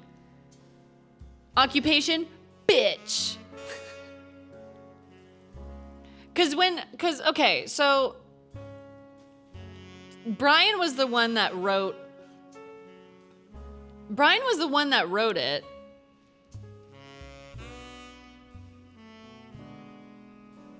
Brian Jones has been busy updating Stephanie Jones. Our daughter was named after her grandmother. When he says her, does he mean the baby or does he mean Stephanie? Stephanie's grandmother would be Clara Lansing, but Caroline sounds more Christmassy because it sounds like caroling. I'm going to put Caroline. Oh, that's last name. Jones? Carol? Carol Jones? Professional baby at law? Professional baby at law. I can't get over how much of a whore this guy was. A baby named Carol should be illegal. That's crazy. But also, you don't name babies for babies. You name them for what they're going to be when they're an adult. Like, bro, can you imagine being a 45-year-old man named Teddy?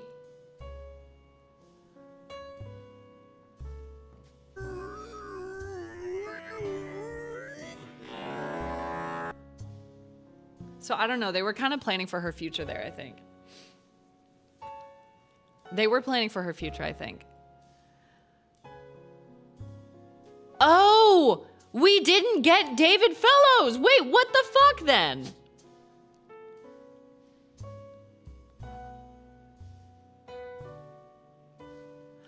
Oh, it's because I put artist. I should have put musician. Dude, when I hear artist, I don't think paintings. I think of music. Oh, I'm silly. It should have been musician. Oh, well. At least we'll get him next time. Man, the men of the root trees were all whores. They were all whores. All of them. So, okay, I need notes to keep up with this guy's affairs because it seems that it matters the timeline that they happened in. Because this is the first one, this is the last one. So the last one, so David Fellows was born when? Let me just get that really quick and then we'll look at the new evidence. This literally happened last time. Wait, which part? The artist thing? I know if I got it right if it locked in and is yellow. The whore trees are banging. The whore trees are banging. And Guy Hudson's secretary for only 1 or 2 weeks before she quit. Didn't it say what year he was born? The writer did some research into the truth of these claims, was able to confirm that Joanna did work for the Roottreemania Company as a secretary sometime during the early to mid 70s. It also confirmed she died of a drug overdose. So he was born in the mid 70s because it was right before she was about to quit. Okay. I can title the page. The Great Guy Fuck-Apocalypse. So, affair 1 was, let me hit enter. Affair 1, Joanna something, mid 70s secretary.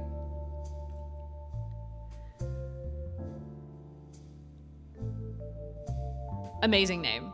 The Great Guy oh, I spelled it right.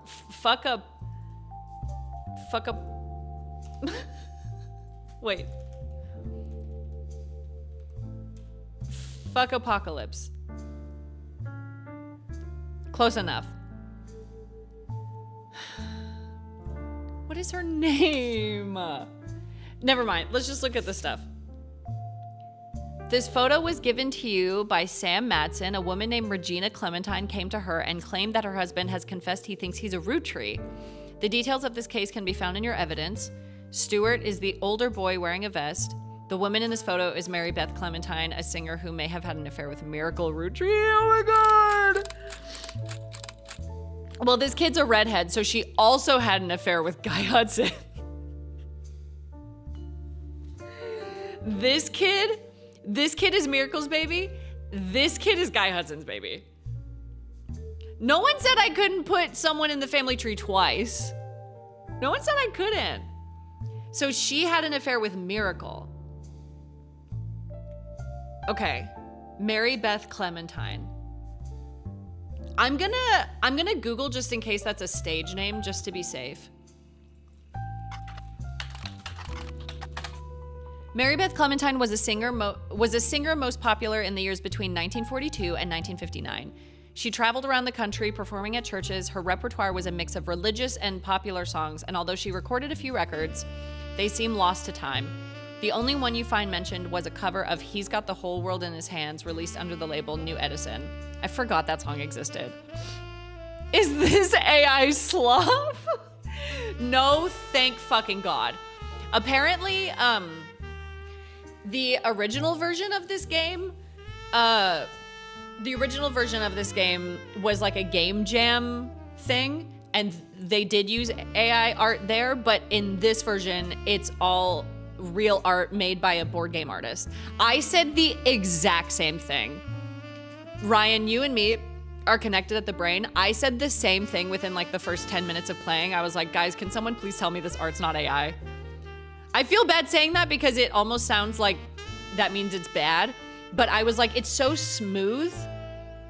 And sometimes when art is like too smooth, I'm like, it doesn't look real, you know? You know, people are gonna be making this shit and even the text is gonna be ChatGPT. Yeah, dude. I did see that Steam now has a thing where if there's any AI, or if AI was ever used to make the game, they have to label it to be on the Steam page. But I'm also like, how easy would that be to get around, you know? I don't know. One thing Mary Beth was known for was her adoptions. She's listed on many sites that mention adoption and the history of adoption. She adopted 2 children in the late 1940s, Stuart and Mark. So could she be...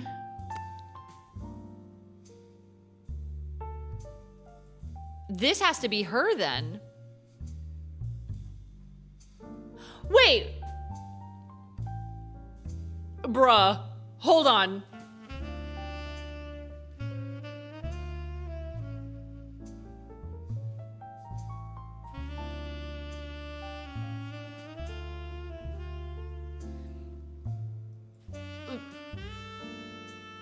But no, that would be incest. There's no way. So she needs to be here. And then these are her kids. Okay. I was like, wait, no. This is, what was that game, 7 minutes? This is 7 minutes all over again. So this has to be her. Musician. I'm gonna put Mary Beth Clementine for now. And then these are her kids. She said the older one was the one in the vest, and then the younger one was this one. And then her spouse is this guy. Excuse me. Is Clementine her married name or her... A singer who may have had an affair with Miracle Roottree. Stuart is the older boy wearing a vest. So we can put Stuart. And then who's the younger one?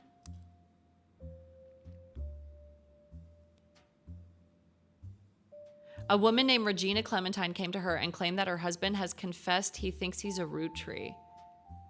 Oh, so Regina is her husband now. So Regina something. Okay. Oh, what have I done? Okay. I would think this kid's a Roottree. Oh, you know what? The dad has the same kind of hair, but he's like a redhead. She marry on my Beth till like Clementine? That's nothing mods baby. You think you've seen the worst of me? Think again. Okay. Stuart is the older boy wearing a vest. The woman in the photo is Mary Beth Clementine, a singer who may have had an affair with Miracle. Okay. So we're letting go of Joanna for now. We're letting her go for now. We'll try to get her back some other time. One thing Mary Beth was known for was her adoption. She's listed on many sites that mention adoption and the history of adoption. She adopted 2 children in the 1940s, Stuart and Mark. This is interesting because they could have different last names because they said it's their like born last name. So it's like, would it be Clementine or something else? She also spoke as an advocate for the benefits of adoption in front of the United States Congress in 1949, who were convening to debate and discuss the then recent first adoption of an African American child to a white family in the United States. She was specifically there to detail her experience going through the system to adopt Stuart. Her other son, I'm sorry, but saying like, this is my son Stuart and this is the other one is so funny. To adopt her son Stuart and her other kid. Her other son was adopted later, and according to a single line on one adoption site, under unusual circumstances. Okay, he's an affair baby. He is one of the Guy Hudson affair babies. He's one of the Guy Hudson affair babies. But wait, was he alive in the 1940s? When was Guy Hudson born? Is that even possible? Or could it be like Zach Morton's? There is a new photo of Zach Morton, isn't there? Or was this from, oh, you know what? This might have been from before that I didn't fill out. Oh my God, no, it is new. Cause they filled out all of the spouses I didn't get.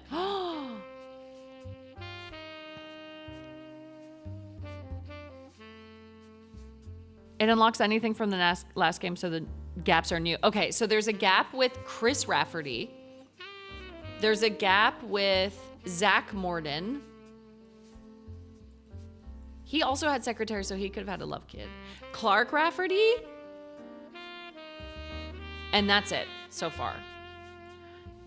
It's getting so spicy. Ooh. Okay. In 1959, it surfaced that Mary Beth had been twice divorced, both times to her manager, Sterling. This ended her career with the religious audience she had been catering to, and while she performed occasionally, since then she mostly faded into obscurity. Mary Beth passed away in 1994 at the age of 76 of a stroke. Had been twice divorced, both times to her manager, Sterling. So is that the husband's name?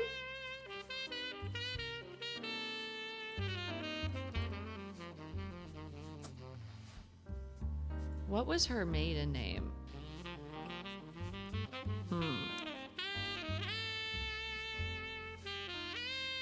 Sterling Clementine. Nothing. Stuart? Clementine isn't that popular of a last name, and you managed to find a Stuart Clementine listed as one of the many names on an emergency services website in New Orleans. It seems he's a police officer. He has no web presence. Okay, well that helps us with police officer. So I guess his last name is Clementine. Stuart Clementine. So then it would be Regina. Wait, but if he has no... Regina Clementine came to her, claimed that it was been... But then what's her last name?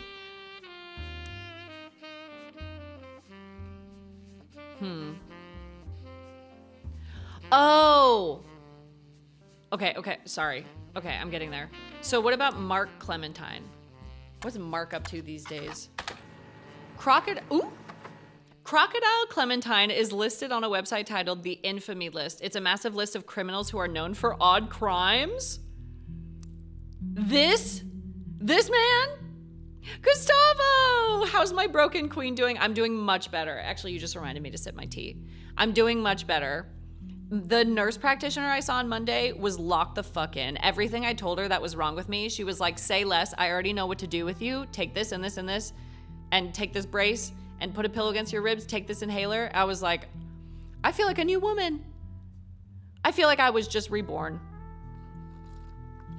I still have a cough, which is annoying, but you know, we're getting there. This is a lot better than I was doing a week ago. Oh my God, you're right. One's a criminal, one's a cop. That is funny. Although Mark's nickname would imply he hails from Florida. A lot of others on the list come from there. Or Australia. Mark is listed as being from Los Angeles. The way I am American and Australian. And this website is like, God forbid women have hobbies. God forbid. Mark is listed as being from Los Angeles. He has a pretty big entry. He seems like a real piece of work. There's a very small note about him being the basket baby of 1950, but most everything else comes from his adulthood. So I'm assuming he was left on a doorstep in a basket. He lost his job in 1975 as a pilot for a regional airline after he tried to board the wrong airline's plane. He was drunk. He was charged with trespassing and assault. It's not funny. It's not funny. In 1982, he was arrested for transporting smuggled animals over the Canadian and Mexican borders for an illegal reptile supplier in Los Angeles. He was apparently quite successful for the first 4 years, but was caught when he had to make an emergency landing in Portland. Portland? Portland Telegraph! Oh my God, that could be added to periodicals. I can look up Joanna and the Portland Telegraph. Oh my God, okay. This is my version of like a 360 no-scope. This is my version of that. After he was bitten on the foot by a crocodile, hence the nickname. Apparently, the Portland Telegraph is credited as having given him his nickname. His mugshot from this incident has been added to your photos. In 1993, he was released on parole, but his freedom didn't last long. He was arrested in 94 in San Diego for violating it in an attempt to visit his daughter's graduation. He famously punched the principal, a man named Billy Sims. This incident received national press. Okay, so we have a lot to look through here. So first of all, Portland Telegraph. Yes, this is exactly what I wanted. Okay, next, Basket Baby of 1950. Okay. A few sites about true stories focused on and around religion mention that in 1950, a gospel singer named Mary once found herself dealing with a real-life baby Moses situation. Apparently, she was a rather prominent supporter of the concept of adoption, and someone decided to test how much. They left a baby on her doorstep in a basket. According to the sites, she adopted him without question and raised him as her own son. Although it wasn't national news, in many circles he became known as the Basket Baby, and he even went on tour with her as he grew up. None of the websites state who the woman or baby were, likely to prevent people from looking into either of the people too closely. From context, you know it's Mary Beth Clementine, who would later be shunned due to her personal life, and her son Mark, who would later be known as Crocodile Clementine. Okay.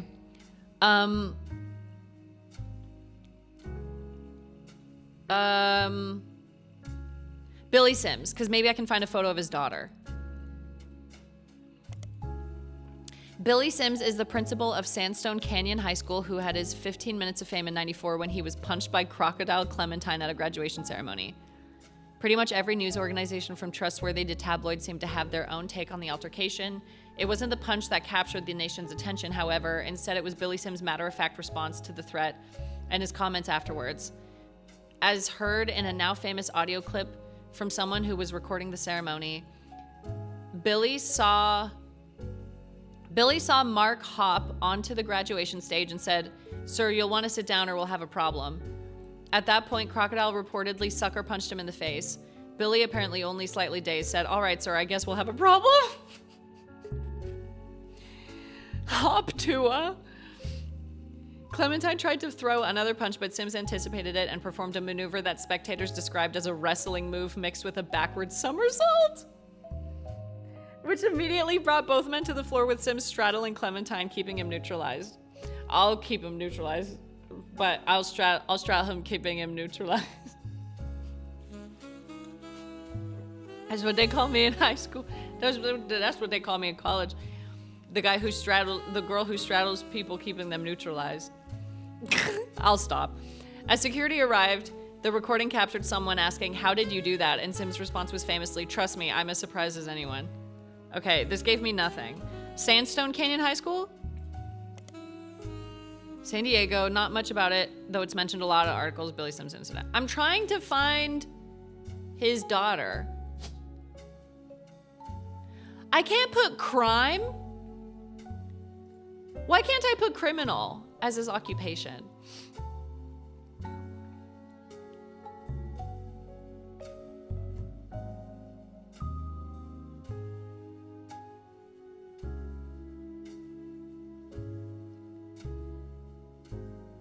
Maybe he does something now.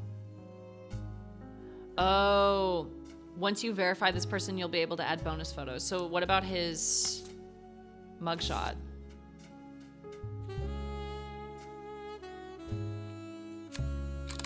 I don't know how to say this.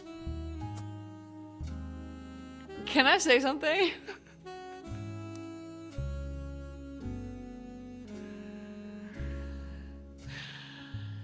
What? He is kind of a slay. Oh, that's right. It did say pilot, didn't it? You're right. We did read that. Pilot. Let's go. Let's go. I'm not saying he's a good man. I'm saying he's a hot man. Yay. Okay, perfect. I'm so glad we got the baby right. I was worried about that one. Oh, is he not Sterling? Well, it did say twice divorced. I'm gonna leave Sterling there, but what was his last name?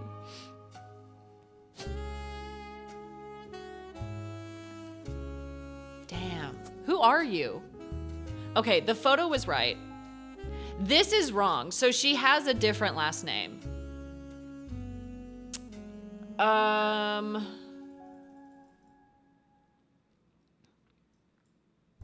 Then we can use this as the backup photo. He was married? Oh, right, but they split up. He went to his daughter's whatever the hell.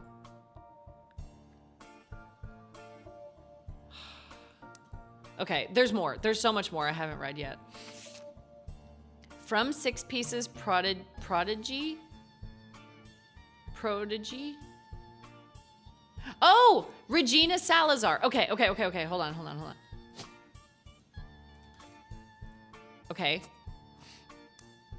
This is all the information I have about Regina Clementine née Salazar from New Orleans, Louisiana, and her husband, Stuart Clementine. She wrote me about a month ago. Apparently, the Roottree lawyers went after her since then. By the time I received her letter and called her, she told me she couldn't cooperate anymore. Her husband, who is now a police officer and never knew his father, told her he thought he might be a Roottree, but he's estranged from his family and didn't want to pursue it because he had no proof. She wrote to me behind his back. Normally, I wouldn't be so sure, but she had some pretty credible facts. Stuart's mother was named Mary Beth Clementine. She was pretty well known in the 30s to 50s, a singer who went on tour to a lot of churches. You can look her up online, and she was a pretty big proponent of adoption. I know for a fact that she came to Butler County a few times. I remember her from when I was younger. And Regina said that Stuart told her that they always seem to spend a lot of time at the Miracle Church. She sent me a photo to prove that she's who she says she is. I've attached it to this email. Wait, email. Where's the photo?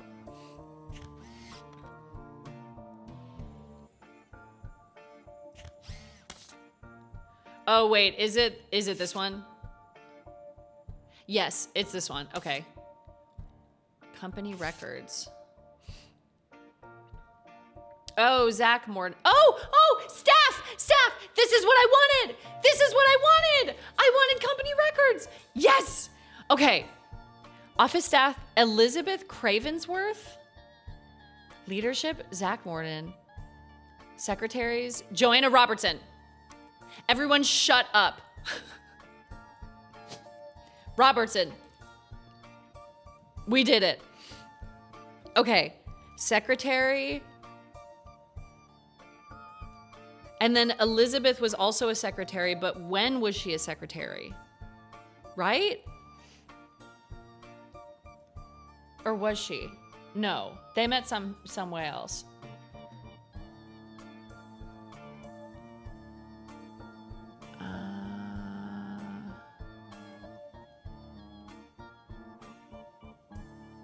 Lloyd Carpenter. Carpenter's going to come up again, I think.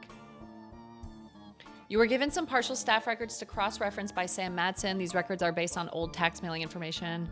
Only detail the employees that work directly for Roottree or in their corporate office. You're not sure how helpful it'll be, except cross-referencing guys, secretaries, and visits overseas. So all these secretaries? Sabrina's influence. Oh, wait, there's more pages.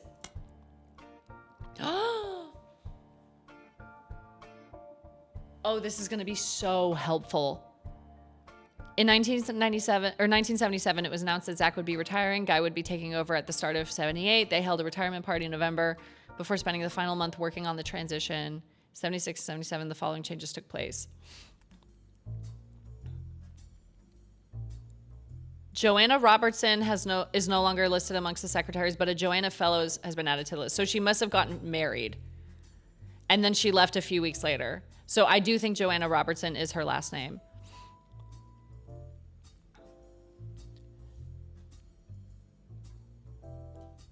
$50-year work anniversary, $50,000? Oh, they were... What the hell?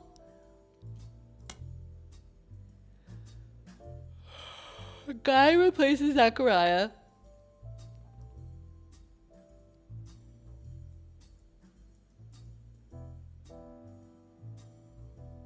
Okay, I think these are going to come in handy later. Many new employees don't tend to stick around for very long.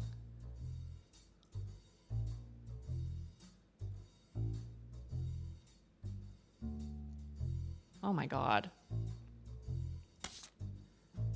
Wait, why is this still... Oh, there's one more. Guy Hudson died in May of 1982, so the first few months of that year continued along the same pattern as they had been. Things quickly changed when Ernie took over. Most of the extraneous expenses ended. Wait, didn't he only take office 78? Damn, he was only president for 4 years before he died. Sam Matson left Roottreemania in 84. Last set of books you have access to.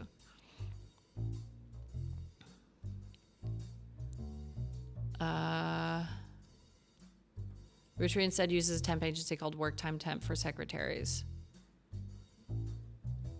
Oh my God.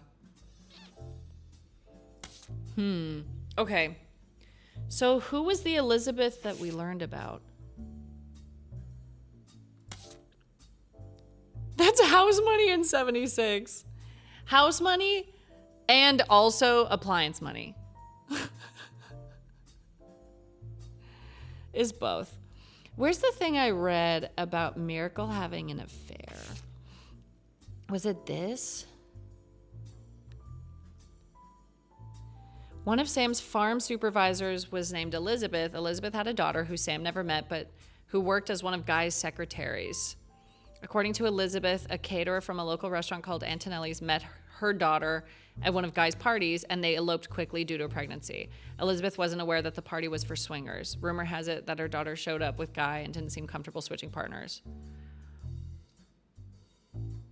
So do I have to figure out who the daughter is? And okay. Oh, here we go. Who's Beth? As far as Sam knows, Elias once had a secretary named Elizabeth, but she never met her.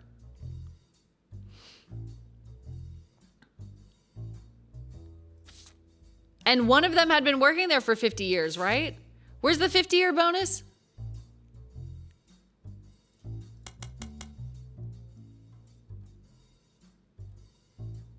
That's farming. Beth Knox? Could it be Beth Knox?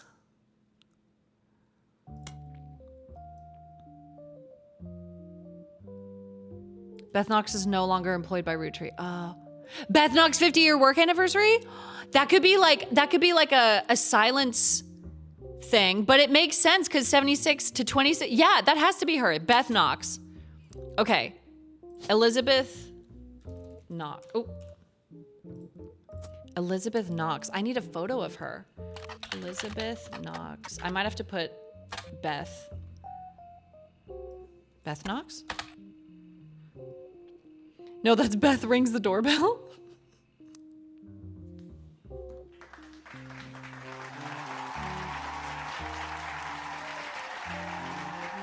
Very funny.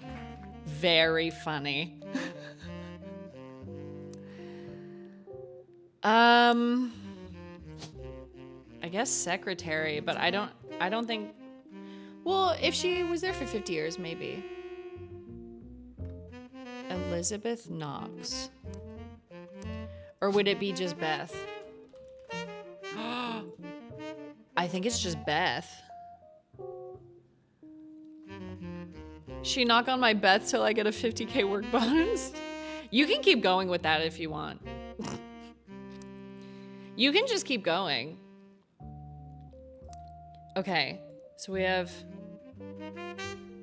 What is your last name?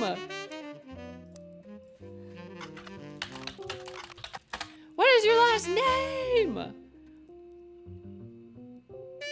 The only one you find mentioned was a cover of He's Got the Whole World in His Hand, released under a label New Edison. New Edison?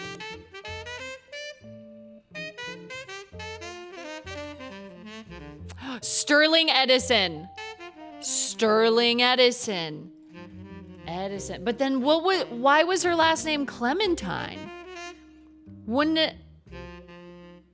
And why is their last name Clementine?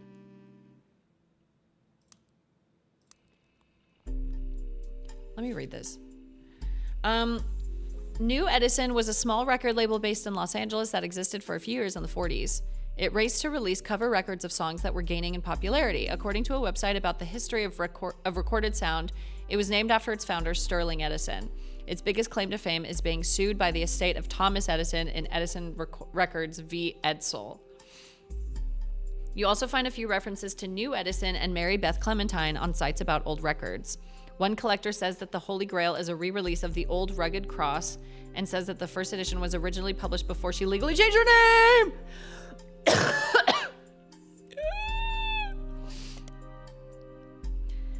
Is a popular hymn that has been covered by many artists. You won't find much relevant. Okay, so Modern Music Monthly. Mary Beth Quaker? Her last name was Quaker? Then who the fuck is Clementine? Where did Clementine come from? We got a Quaker. We got a Quaker. Okay, so we have Mary Beth. We have Beth Knox. Joanna Robertson. I need one more. I need one more profile to lock in. Beth Knox, Elias Roottree. I want to find Beth Knox. What if I search Elias Roottree again?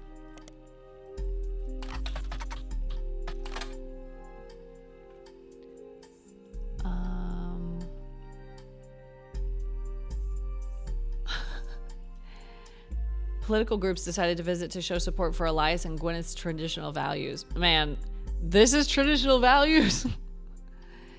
Are the traditional values in the room with us right now? Beth Knox.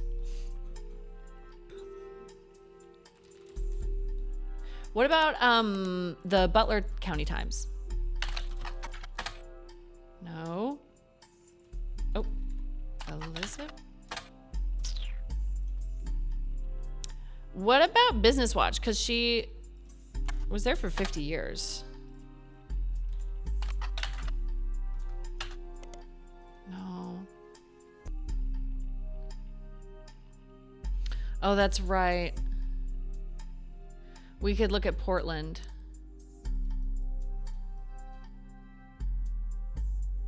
David Fellows. Oh, but he doesn't have any kids. Joanna Robertson.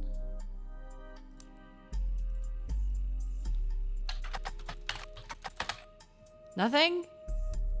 What about Guy Hudson in Portland?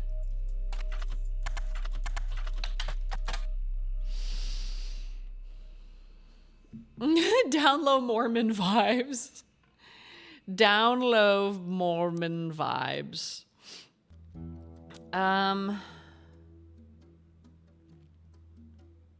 Mark Clementine. He was in Portland too, right?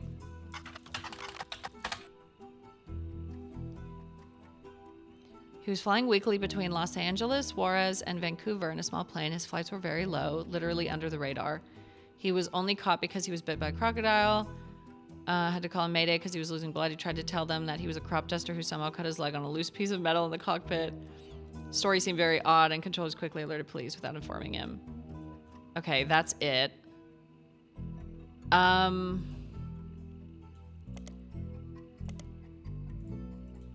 Where's my history?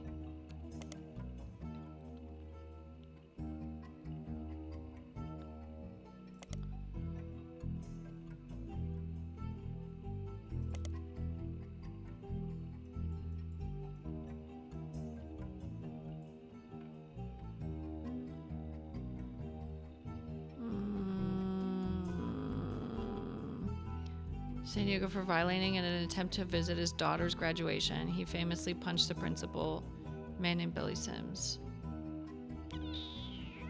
What if I search Crocodile Clementine? Is it the same page?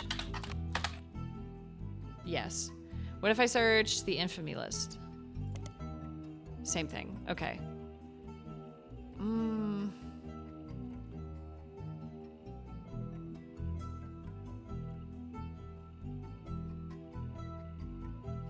Portland Telegraph. Crocodile Clementine. Oh, it's the same thing.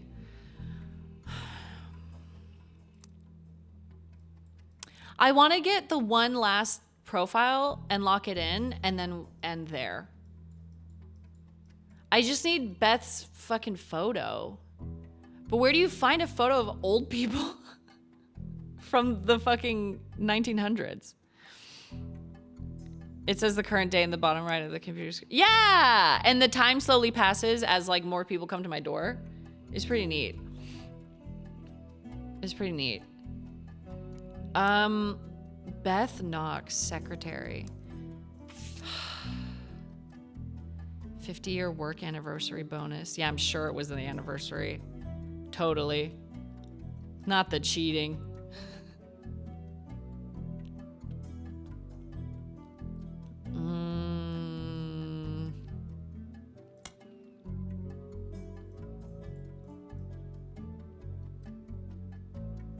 Spider searching people just because they're listed in these books will likely be very time consuming and a waste of your time. But I will be doing it anyway. Were they all friends? Probably not. Man, how do I find a photo of her? I tried Googling her. Periodicals. We tried Butler County Times, I think.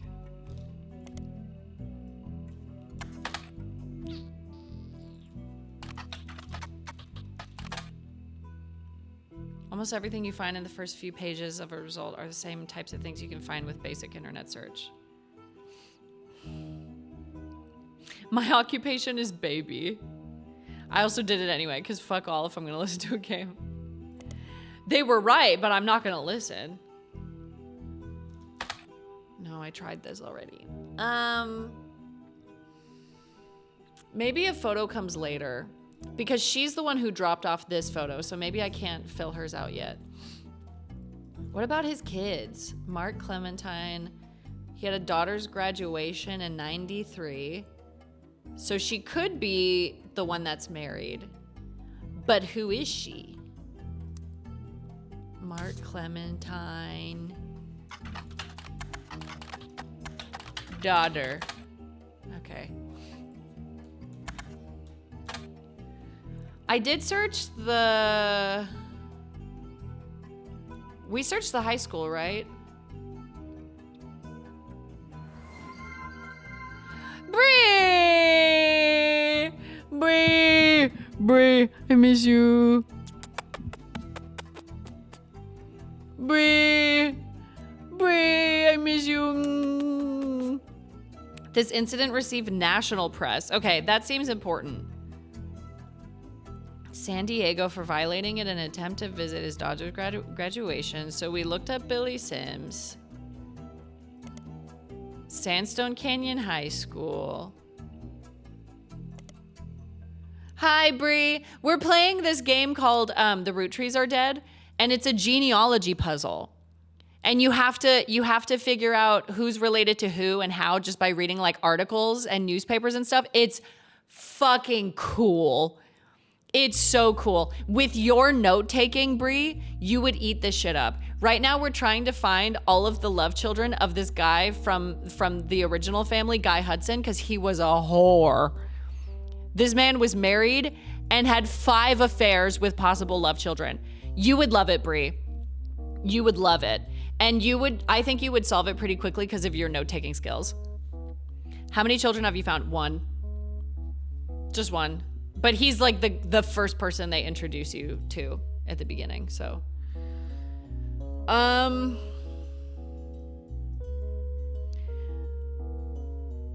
We're trying to find one more. Oh, if I fill in one more, then they come back because I need 12. Yeah, I have 3, but I need one more. Who could I fill out? I was thinking I could find his kids because I can't find anything on this.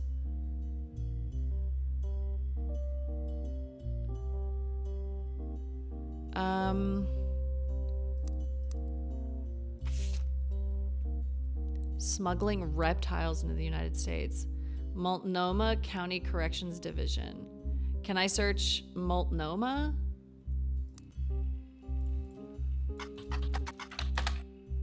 A county in Portland, Oregon. Multnomah. What is it called? County Corrections? No. Who's your kid? And who was your wife? Who's your kid? Tell me who your kid is.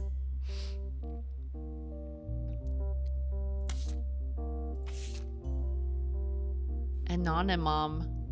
Jane Doe Roottreemania. July, an anonymous woman who the press began to refer to as Anonymom appeared in interviews with her face and voice disguised. She claimed that an affair with the Roottreemania led to the birth of her daughter, aka Jane Doe Roottreemania. If true, this would make her daughter yet another secret Roottreemania and therefore entitled to a share of the Clansett Trust. Nobody knew it at the time, but this would turn out to be the last chapter in the Roottreemania saga.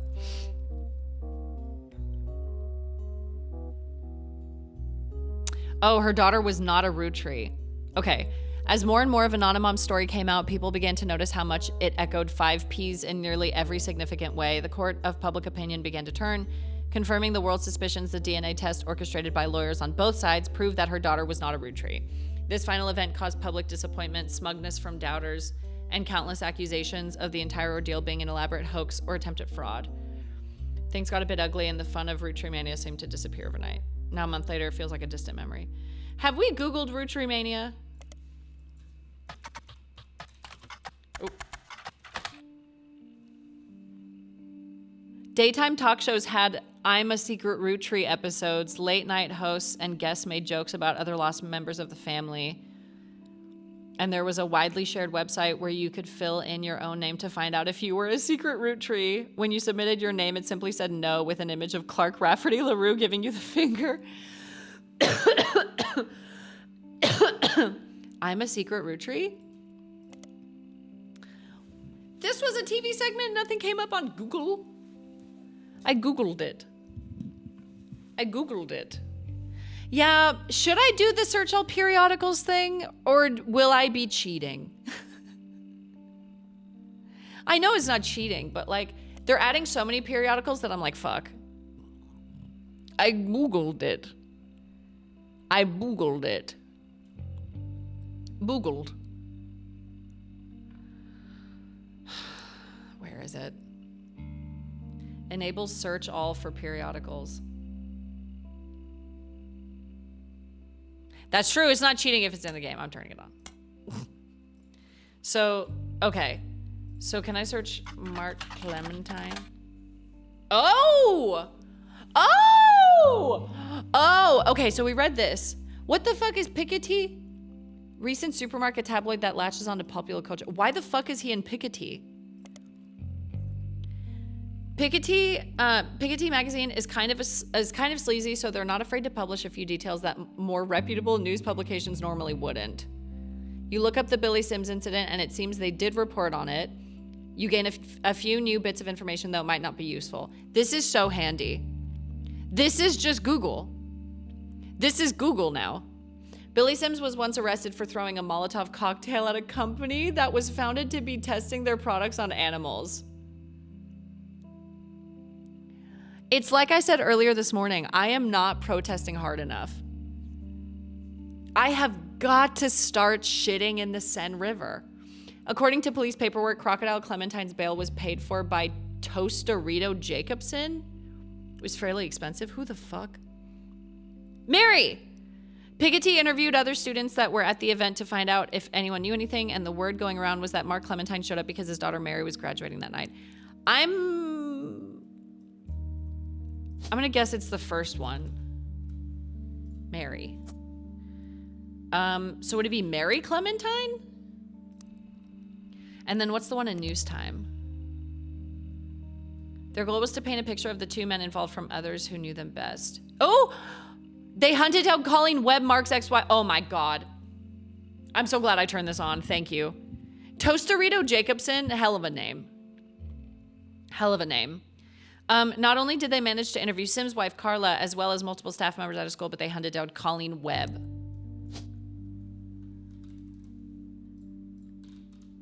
Okay. And then I'm guessing she's Clementine?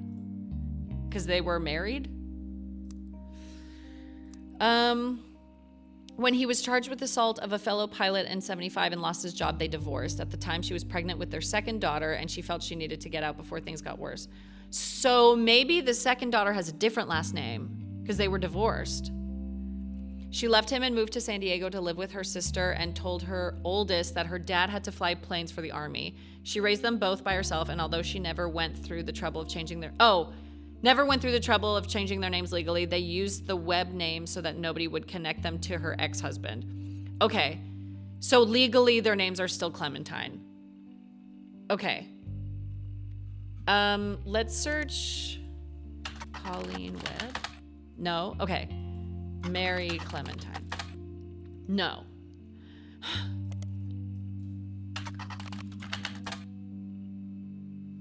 Oh, I need to do search all. She was just in the fucking thing. What do you mean? Another one? Oh. Colleen Webb. Why wouldn't Colleen Webb show up? Let's Google Tostito Jackson or whatever his name was. Tostarito Jacobson. Tostarito Jacobson. Fuego's Fiesta, a regional Mexican fast food chain, held a competition in '93 that offered free meals for life to anyone that legally changed their name to Tostarito. The Tostarito was a burrito with a cylindrical tostada shell inside the flour tortilla. Lucinda Jacobson. That sounds familiar. Lucinda Jacobson?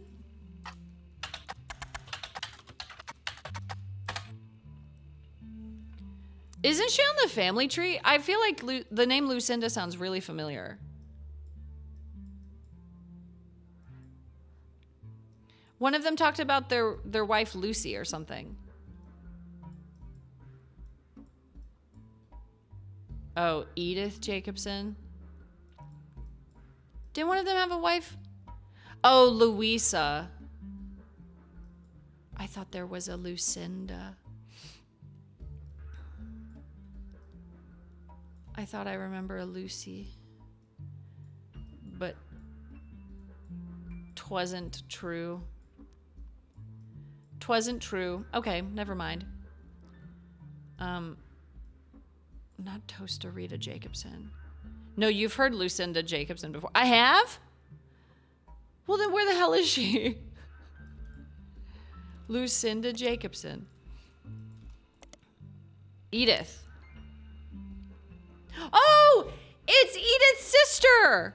They were the ones that broke into the. They were the ones that broke into the church. That's funny. That's funny. See, that's funny. Oh, dude, I just want to find one more. But I'm so sleepy. Mary Clementine. Is there like a San Diego magazine?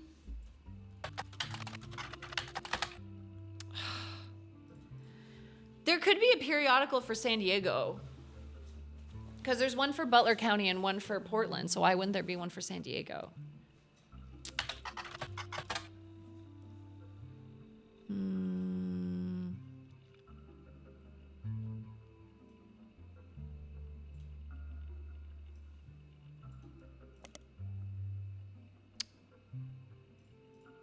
This is hard. I guess it's his, like, great aunt. I don't know. Are we marrying Clementine? We're marrying Clementine. I'm by Mr. T. I said hi. Mr. T is like, I'm gonna head out, and I'm like, hi. Hi. Oh. Mary Clementine. San Diego. Oh my God. I'm really grasping at straws.